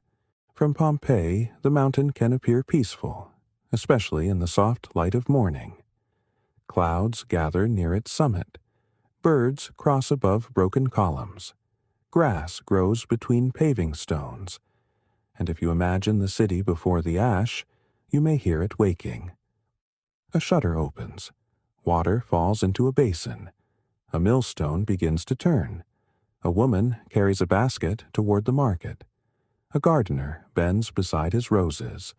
A child presses lentils into a piece of dough to make two bright eyes. For one gentle moment, history does not seem like a procession of emperors, wars, and monuments. It becomes the warmth of bread, the weight of a water jug, the cool floor of an atrium before sunrise, the quiet hope that tomorrow will resemble today. So let the streets of Pompeii fade now into the peaceful darkness of your room. Let the distant mountain grow still beneath the stars, and let Midnight Cat remain nearby as the last lamps of the ancient city disappear one by one. The people of Pompeii could not know that their ordinary world would be remembered for thousands of years. But beneath the ash, the marks of their hands endured.